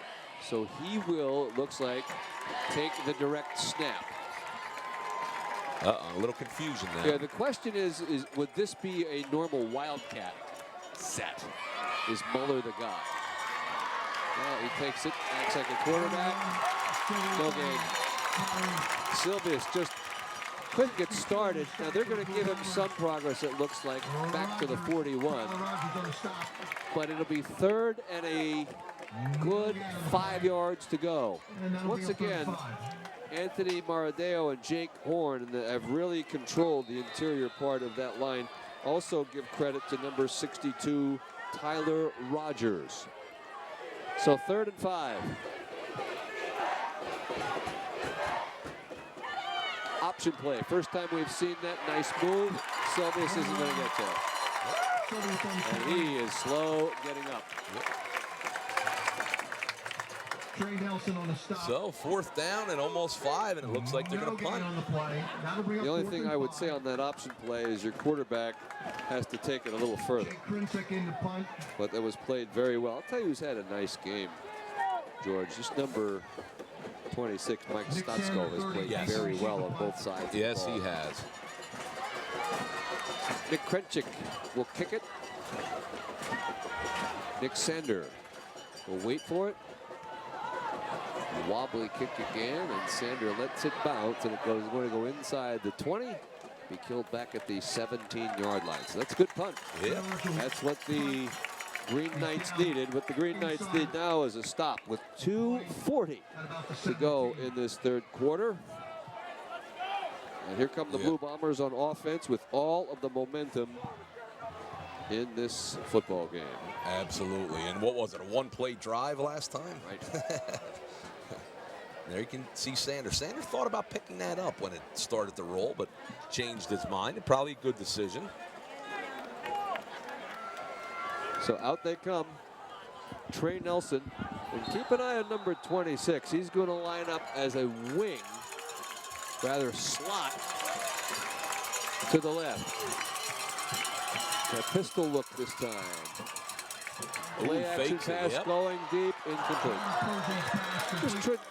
Nick Sander broke free, but that's a very difficult throw to make because the coverage man did what he needed to do. He was between, or rather he had the wide receiver between the sideline and the quarterback, so he was in good shape. Nice disciplined play. Give credit to James Klinger on defense that time.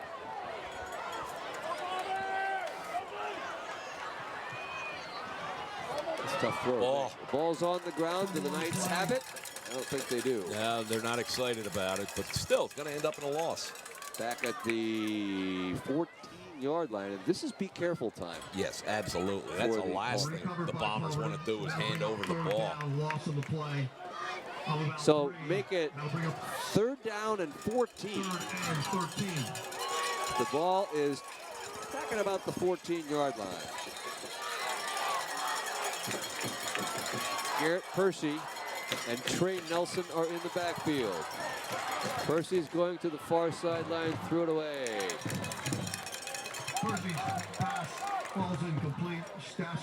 Just a little bit surprised at that call deep in your own territory.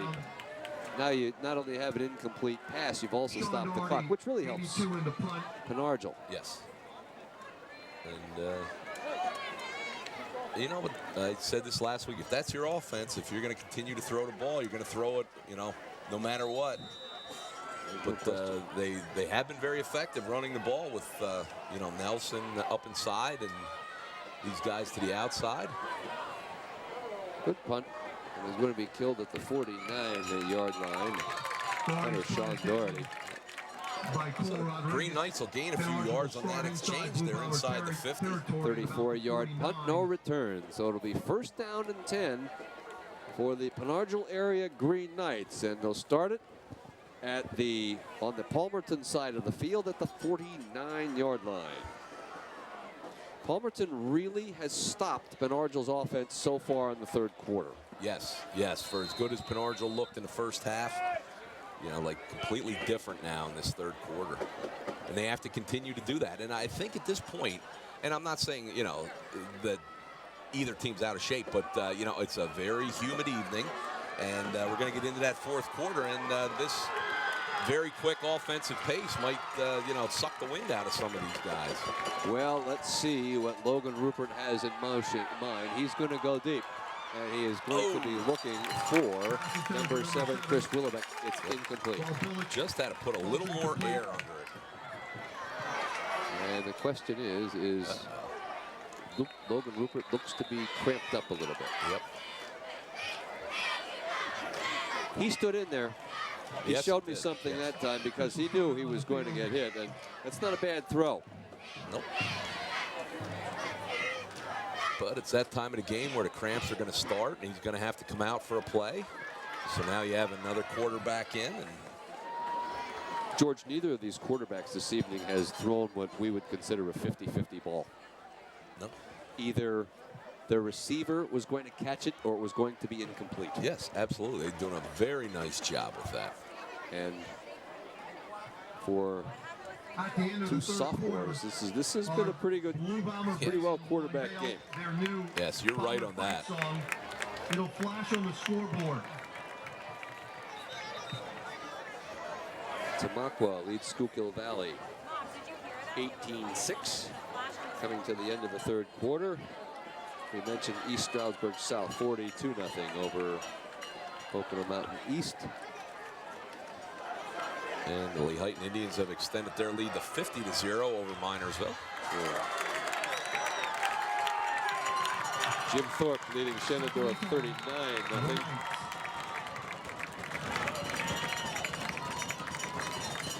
Second down and 10. The Bombers are bringing pressure, so what Penargil does will go underneath. And that is caught by number 3, James Klinger, the 5'8", 151-pound junior receiver. Tell you what, that was 6 yards to the 42. That was a pretty nice pass. It wasn't perfect, but by Chris Mueller. Definitely a man under coverage that time. You wouldn't think at this point of the game you're going to see straight man coverage. No. However, I look up and I do not see a safety in the middle of the field. No. Rupert will roll to the right, incomplete. Now he's looking for Alex Bartleson underneath, and he just wasn't open. And he wasn't open because Trey Nelson was right all over him. Yep. Also, I believe Isaac George was in that vicinity as well.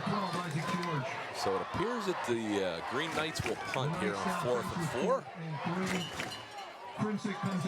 Still plenty of time, and under a minute in the third quarter. But Krechik will kick it. There is no question in my mind that this is absolutely the right thing to do. Punt the ball, pin them back, play field position. Krechik, wobbly spiral. It's going to be taken by Sander around the 20. Sander 25. Nice open field tackle at the 29-yard line. I'll tell you who that is. That's Logan Rupert, the quarterback, is down to make the tackle on the punt. That's nice when your quarterback will do that. But look at Sander here. Catch the ball in the air, make the first man miss. It'll be 1st and 10 for the Blue Bombers. That's all you can ask out of your punt return. Zach Rupert had a shot at him back at about the 15-yard line. That's a very difficult open tackle to make, open field tackle.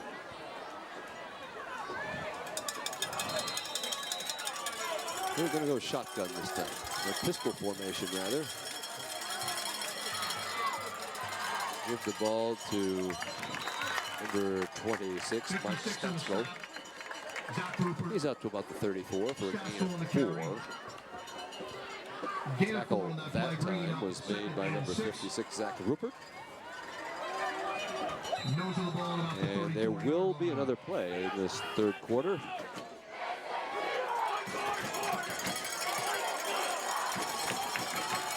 Pistol again. Aaron Hershey. Now going to look to the sideline, see if anything needs to be changed on 2nd down and 6. We're going straight ahead to number 22, Trey Nelson. 1st down, 46-yard line. Nice job by Nelson to keep those legs pumping, get that 1st down. I thought there was a place where I thought Trey Nelson looked like he dropped the ball, but he did not. That's the last play of the third quarter, and boy, has it been a good one for the Blue Bombers.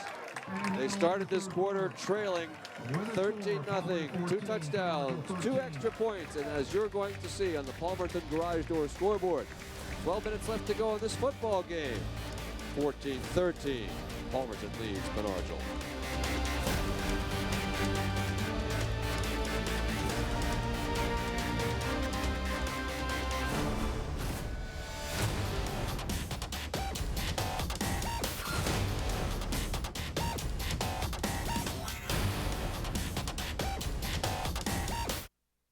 Let Northern Lehigh Team Sales outfit your team. Our embroidery and silk screeners will customize your order with high quality and affordable clothing in all sizes. At Northern Lehigh Team Sales, our goal is complete customer satisfaction. We carry the latest performance wear options and accessories, including Under Armour apparel. Check out our extensive clothing line for your team on the field or in the business community. Visit NorthernLehighTeamSales.com and show your team spirit. Northern Lehigh Team Sales is not affiliated with Northern Lehigh Sporting Goods. Today's game is brought to you by Blue Mountain Health Systems. Nod, Hutton, and Palmerton Hospitals of the Blue Mountain Health System, just better. And we're back to action already. Straight ahead. Shot by the interior of the Trey Nelson. After a short game. Joey DiPaolo, Zach Rupert, Jake Krincic, Jake Sutton in on the tackle. Gain of about 3. Second down and 7. And the Bombers are not slowing down. They're still going non-huddle. Yep, pedal to the metal. Give the ball on the sweep. This is Mike Stasko, and Stasko will be hit at the 49 and fall forward. They're going to, let's see, they're going to put him out. Well, they put him out way before he actually was tackled. They put him out at the 49-yard line, gain of 1. He actually dove to about the 48, 47-yard line, but his foot must have gone out of bounds. And it looks like another player down with cramps there. You can see him diving to the outside. 'Tis the season. Let's see if we can get you up to date on some more scores. A lot of these games in this area are out of hand. I can tell you that late in the third quarter, Delaware Valley continues its lead on Wyoming Valley West. It's now 35-21. 42-7 Scranton over Hazleton with 8.5 to go in the game. Wallenpaupack continues to lead Dallas 13-7 in the fourth quarter. Honesdale over North Pocono 21-7 in the fourth. And let's see what else we have going on in the area.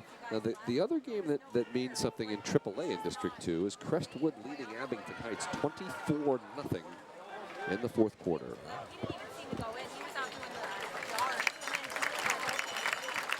And we haven't heard any other Colonial League scores lately. Have not. A lot of them are way out of hand. Northwestern was ahead 44-0. So back to action we go on 3rd down and 7. The Bombers need to take it to the Green Knight 44.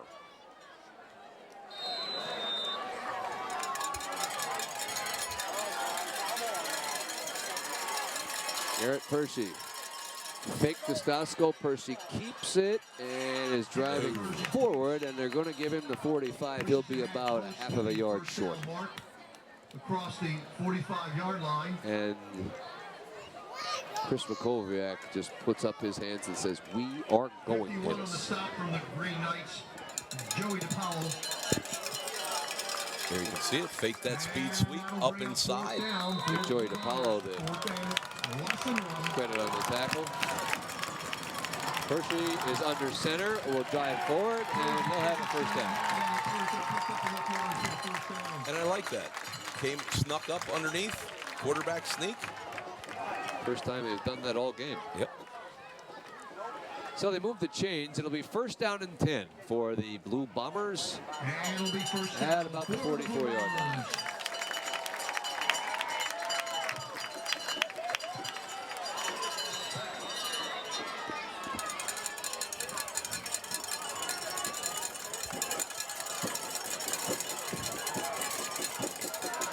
Percy keeps it again, and we'll get to the 37-yard line for a gain of about 6.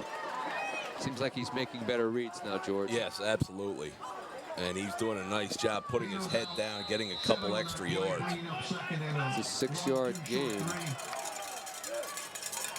Percy keeps it again. Ball is on the ground. They're going to call it a fumble, and the Green Knights will have it at the 30. Wow, that's the break they needed. Well, we don't have an end zone camera from that area. It looked like that the ball came out after he hit the ground, but he might have been, the ball may have been loose before he hit the ground. Yep, there's no question that's a fumble.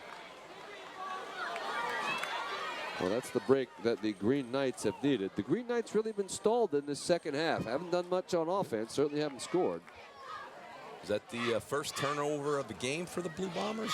You know, 2 costly penalties earlier in the first half, but I believe you're right. I think first turnover.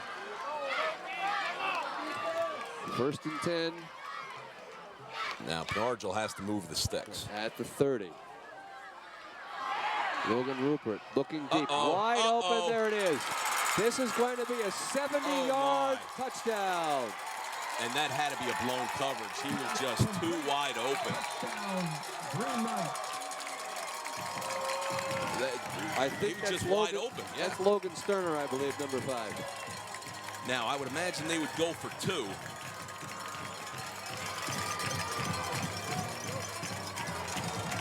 And once, I mean, he just had 10 yards on the defensive back. You're not going to get caught from 70 yards. And boy, did the doctor order that one at the right time for the Green Knights. How about it?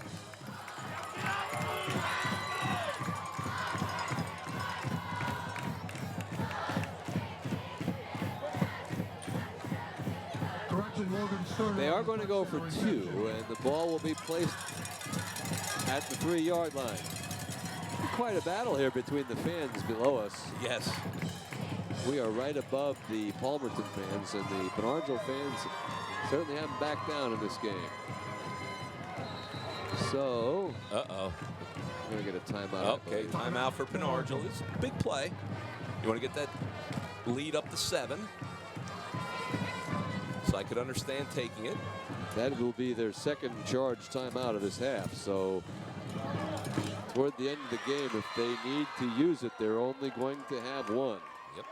But Logan Sterner is just wide open. And it's hard to keep track of where all these players are. And Logan Sterner is listed as a wide receiver, and that was his first thrown to of the game. I just couldn't believe how wide open he was. And there was no play action. Right. There was no play action on that play. So the linebackers and the defensive backs, there was nothing to bite on. So the Paul Raduzzi, head coach, has called over his troops. Pretty much said, we need to make this, boys. Yep.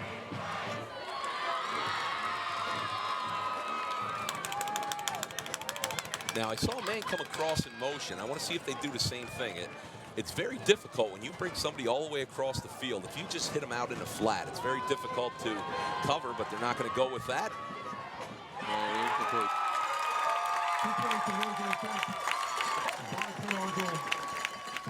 No, it's funny that out of this, you see it more, I guess, with Palmerton than Argyl. You don't see a lot of belly play action in a play like that, where you might freeze the linebacker with bring the wing around or the slot man.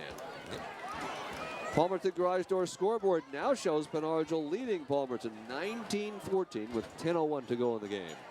There we can see it. I mean, if you have a chance to catch that ball, that's got to be thrown more to the back corner. Yes. And give credit to Nick Sander for playing good, solid defense on that 2-point conversion. So the Bombers going to have plenty of time here, Chris. There's no doubt about it. For their offense, this is a lifetime remaining. Sure. 10 minutes to go in the game. I don't know that I'm ready to say next score wins. But, and you never know. I'm just glad that Argyl came back and scored. They showed a little life there. They sure did. They were on their way out. 10:01 to go in the game. Nick Sander, number 30. This is Jake Prinsick. Kick it off. Stasco is deep. And uh-oh, it's not going in the end zone. He fields it back at the 4. Stasco does nicely to get back out to the 20-yard line. The way he went after it, I thought it was going to roll into the end zone. Well, we walked down on the field, and we thought that there would not be a lot of balls rolling very far this evening. For some more cramps. And that's certainly the difference between natural grass and field turf. Yes. Field turf, it's into the end zone, you're at the 20-yard line. Instead, Stasco has to field it, and he gets out to the 20-yard line. So it's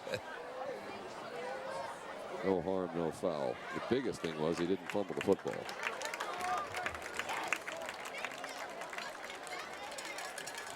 So the first turnover for the Blue Bombers proves to be very costly as the Green Knights take the lead again.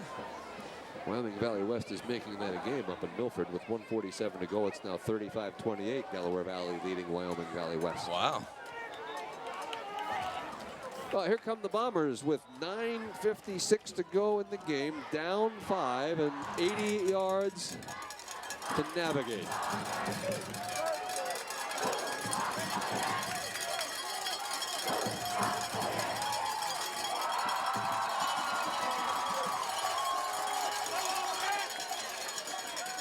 Garrett Percy to the up man. Big hole, first down, out to the 40-yard line.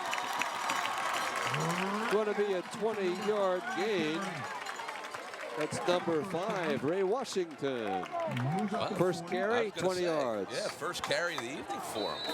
Interesting to bring those fresh legs in with 10 minutes to go in the game. Give it to Washington again. He has a nice carry up to the 46-yard line. They barely had the stick set.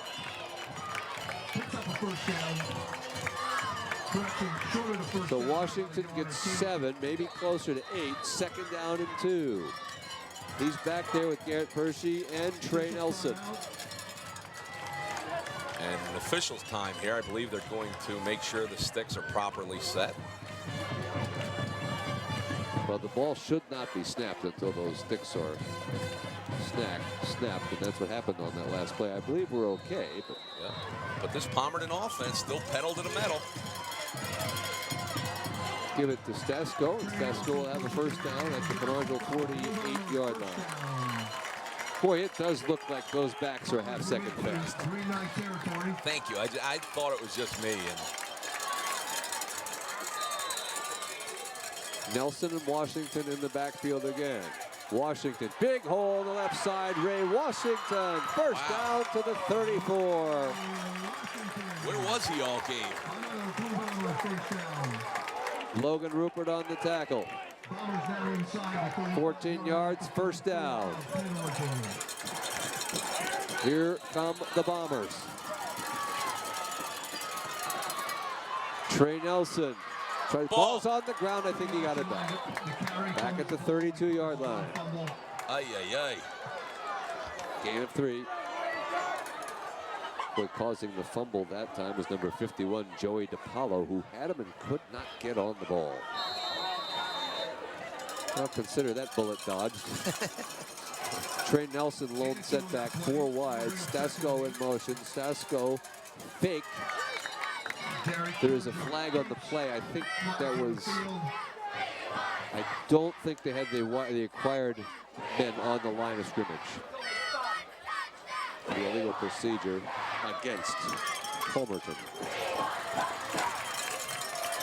All right, that'll slow the offense down just a hair. The Bombers haven't messed around on offense in this half. No.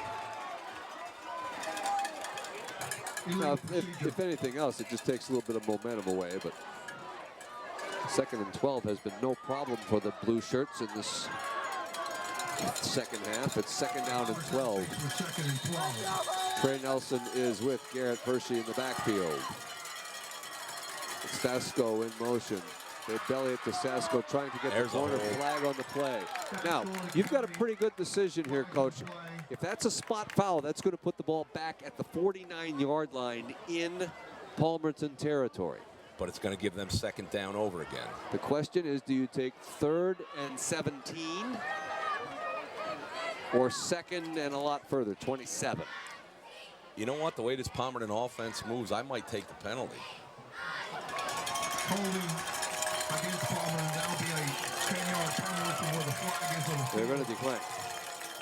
And that's why I'm not coaching anymore. At 3rd and 17, you'd have to think if there is, for instance, if there's an incomplete pass on this down, Palmerton has to punt from here. Yes. Bombers now facing the 3rd and... Well, the Bombers need the 24 for a first down. They go on the quick bubble screen. Nice block, but a good tackle on number 30, Nick Sander. Number 30 of the Bombers. Coming across was number 67, Jake Krinchik, to make the tackle. Also in there, 56, Zach Rupert. Well, the Bombers are going to go for it. 4th down and a short 13 back at the 36. Make it the 37. That's pretty good field position if they don't get it. They're going to lay it up there. Fade. He's got him. Down the one. Nick Sander. I'll tell you what, they just threw that ball up there and they let Nick Sander run underneath it, and he did. Caught it in front of Logan Rupert. It's a 33-yard gain. 1st and goal for the Bombers at the 1. 1st and 10 for the Bombers from the 1. They give it to Trey Nelson. He's in for the touchdown. So Palmerton, after giving up the big play to Penargyl, takes the kickoff 80 yards and goes ahead 20-19. Now, will the Bombers go for 2 or just kick the extra point? It looks like they're just going to kick.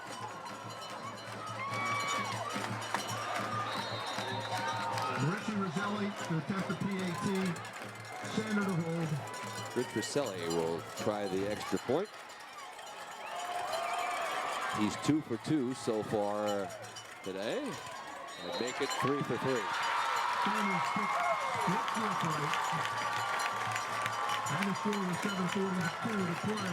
Palmerton 21, Penargyl 19. The home fans are happy in Palmerton right now.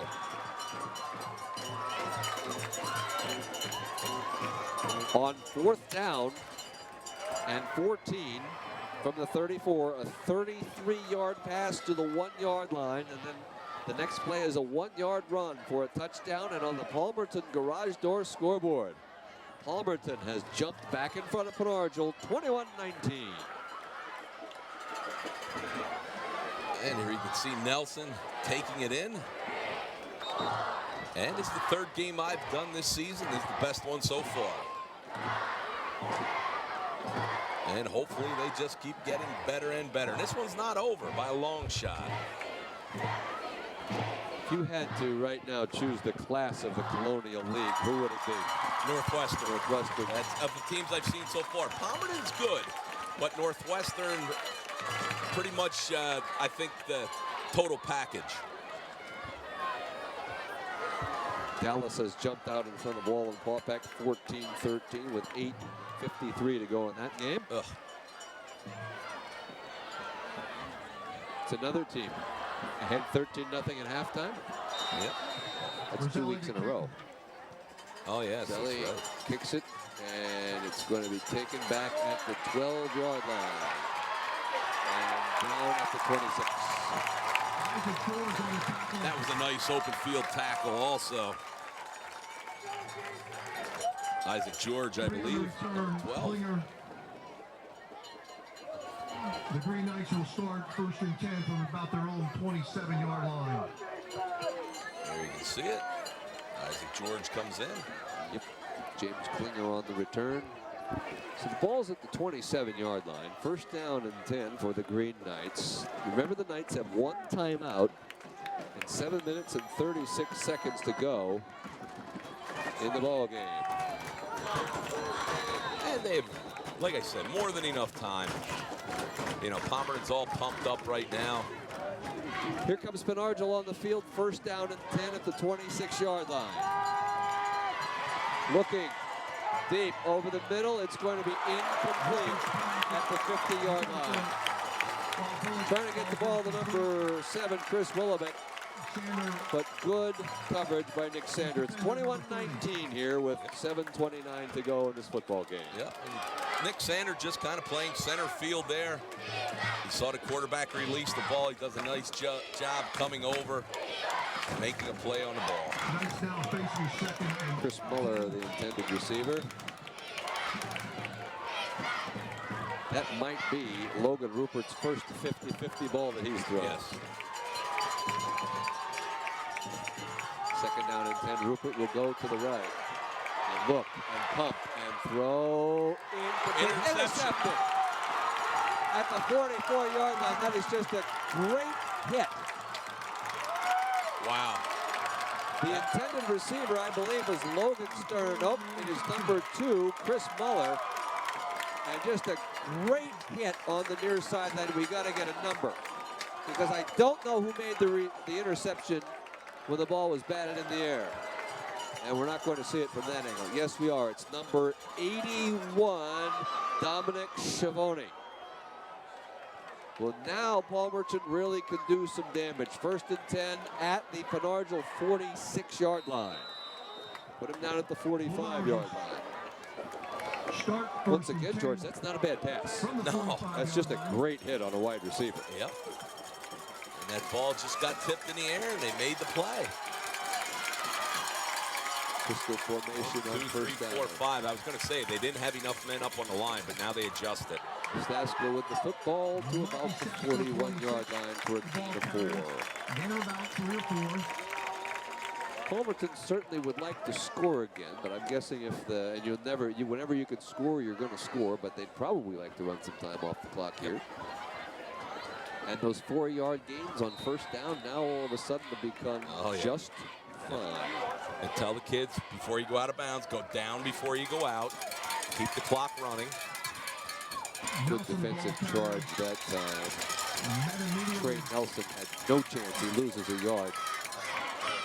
Back to the 43-yard line. So here's a big defensive play now for Penargil. It's 3rd down and 8 back at the 43-yard line. Bombers now facing with 3rd and 7. Stasko comes out in because number 5, Ray Washington. He has carried the ball very, very effectively so far. Oh, they're going to get it for starting a little too soon. Yep. Trey Nelson will have it, gain a yard. I would have guessed, George, they're going to refuse this penalty. On the field. Yes, and the other thing, they just set the ball. They blew the whistle, and Palmerton's up on the ball within 5 seconds and snapped the ball. They're...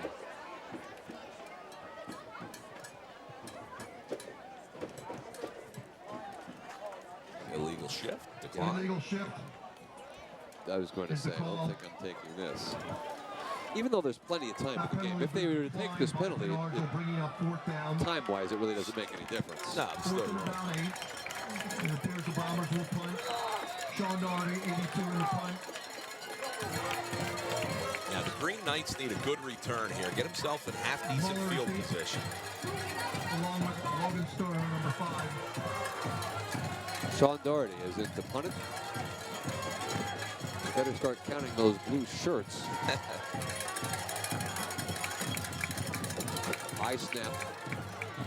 That's a good spiral. Did he hit it too well? He did. Wow, nice punt, though. 43-yard punt, no return. The net's going to be 22 yards as the Green Knights will start 1st and 10 out at their 20-yard line with 5:48 to go. They've got 80 yards to navigate and 5 minutes and 48 seconds to do it. Now the Green Knights have shown rather big play capability.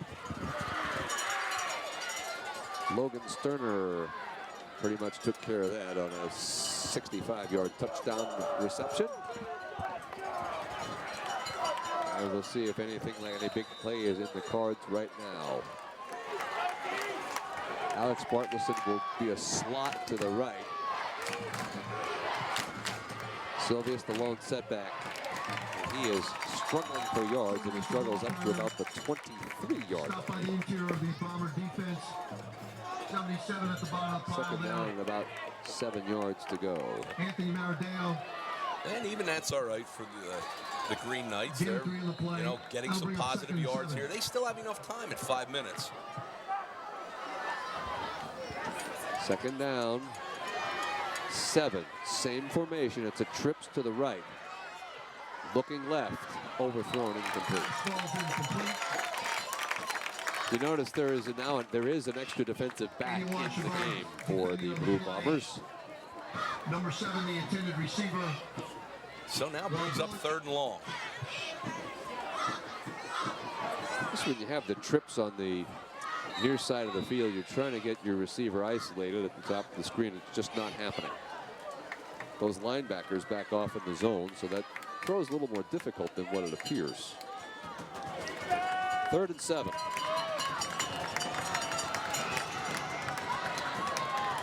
Same formation. Palmerton sends 4. Rupert will throw. This will be caught for a first down up to the 34-yard line. That's a good throw on the run and a good catch by number 3, James Klinger. He was a little slow getting up. Check it, it's number 2, Chris Muller. And Logan Rupert did a nice job. He checked down his receivers, found the open man. Nice catch, first down. That's all Coach Verduzzi wants, is to have those chains move. Get a new set of downs and live to play another one. The ball's at the 33. 1st and 10 for the Green Knights. 5 minutes to go in the game. They trail by 3.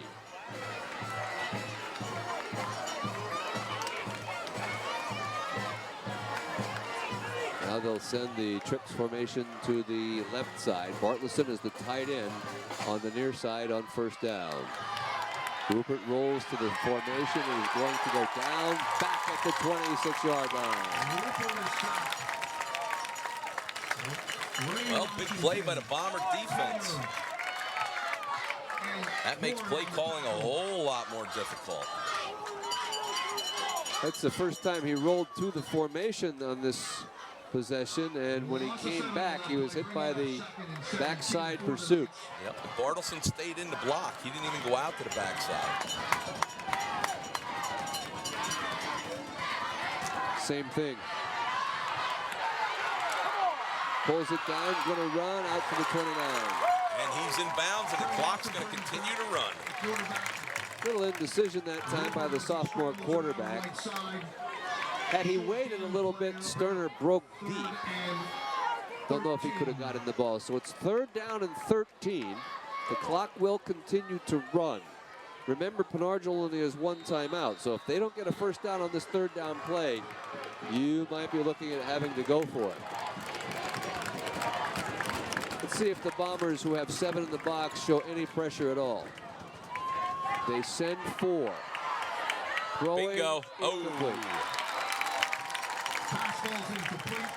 I don't know who it was sneaking up there. I think it might have been Nick Sander, but I think he had eyes on that ball, and he was looking to the goal line.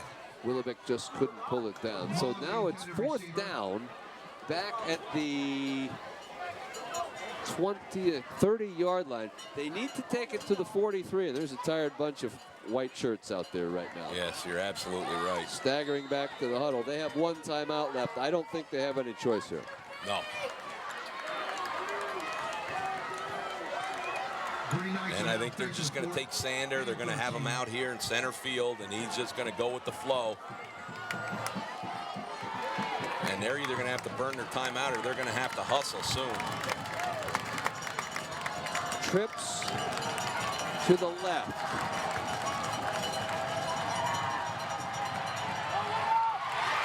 Under pressure. Rupert will try to run, and he's not going to make it. He's pushed out at the 32. Coverage sack. Now, I see a flag at the 40.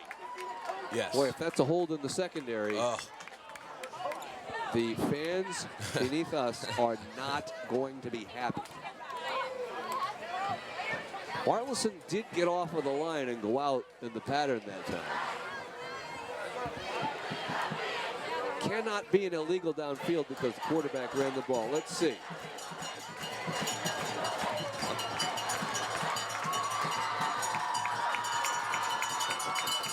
Well, Palmerton doesn't look terribly happy at this point, the players, and I think it is going to be a penalty against them. It's a hold in the secondary. First down. Boy, and they are moving the ball to the 50-yard line. So that had to be a spot foul. That'll get Penargil first down, 1st and 10 from their own 50. And I don't think we'll be able to see it from here. No, because the penalty was around the 40. Usually you would get something like an illegal contact. Rupert Down he goes, back at the 43. And is that Ray Washington? It is Ray Washington, the 230-pound junior. So it's a loss of 5. I'll tell you what, Washington is having a very good fourth quarter. Second down and 15 yards to go. Clock not really an issue. No, at still plenty of 2:40. time, yep. Rupert direct snap. Rolls right. Looking, throwing, incomplete. Oh. Nelson almost had the interception. He has the interception. The game's over because he takes it back to the house. Yep. So it's 3rd and 15.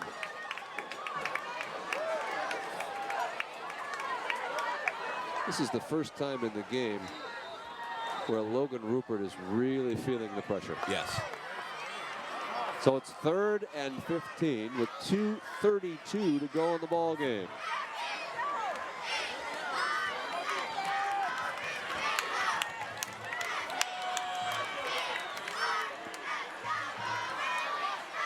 The Bombers send 4. Rupert will throw incomplete. Boy, that's a good effort. Close, yes. That's a good effort by Chris Muller. Just couldn't pull it down. So now it's 4th and 15. Even if he makes that play, it's not a first down, but that puts him in good shape. Yes. That would have been a tremendous catch. Well, here's your ball game number 2. Ball's at the 35.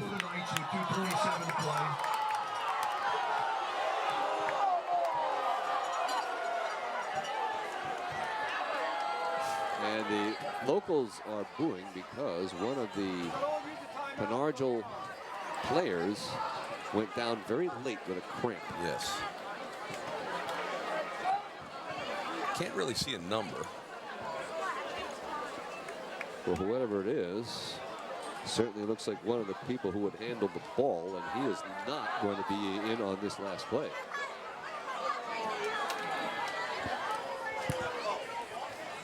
So they are going to get a charged timeout, they being Argyl. The Green Knights are now out of timeouts. Now, is that the quarterback? Nope. No, it's Chris Muller. Now, does he buy his way back? Did they? Yes. If they took a timeout, instead of stopping it for injury, he's allowed to remain in.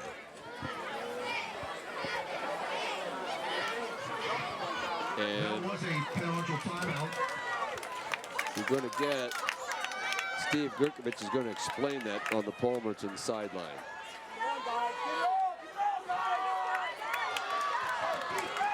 Now the Green Knights are up against it. Yep. They have no timeouts left. It's 4th down and 15 at the 45-yard line. And if you don't have a 4th and 15 play, just throw it up and hope somebody runs underneath it. Hope for the interference call. You do have a 6'4" receiver. Rupert rolls left. Will throw it away, incomplete. Nobody there. I didn't see a. Oh, there's a white shirt. Okay. So under duress, he throws it away. Yep. So now the Bombers will take over 1st and 10 at the Argyl 40.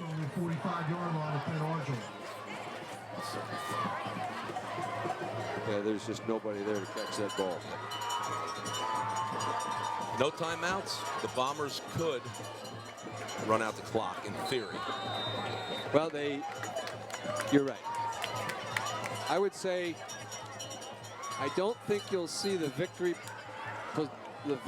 set. No. One first down would definitely. Absolutely it will. And they hope they would get it on 3rd down. Ray Washington is in. He started Flag. too soon.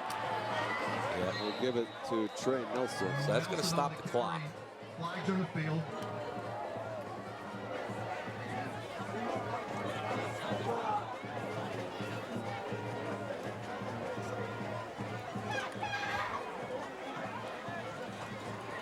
Oh, that illegal. Illegal shift, Palmerton. That penalty will be declined. It's an illegal shift because he's moving forward, not sideways.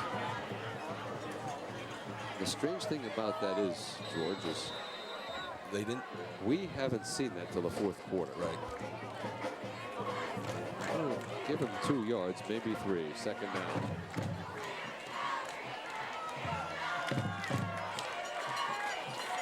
The Bombers are waiting for the official with the 5 seconds. There he goes. So the handoff bouncing to the outside, and flag and a face mask, and that'll end the game. Goes Trey Nelson. So he's going to get 7 yards, 6 yards, and a 15-yard penalty, and this will do it.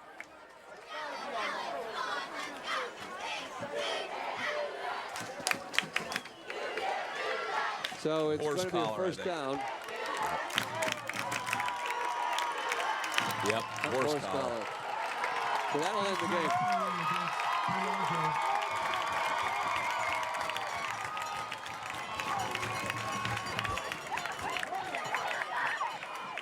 Yep, at this point, you gather the troops. Yep, best formation in football. And we're going to snap the ball 3 times, and that'll do it.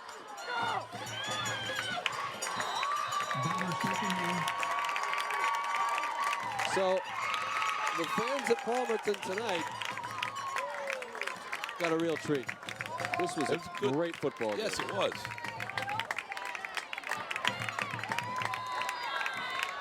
Give us a chance to look up some scores. How about this? Wyoming Valley West and Delaware Valley, 35 all.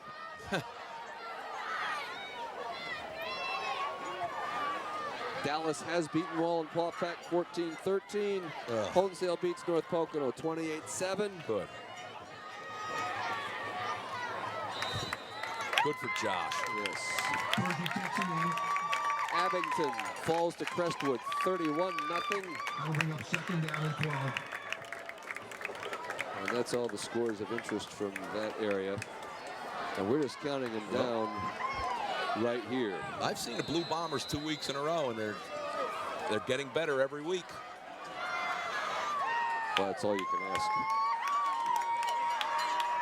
They just have to wait for the clock. Well, they could snap it now, and that'll do it. On this 3rd and 13, if they handle this cleanly, the game will be over. And that'll do it.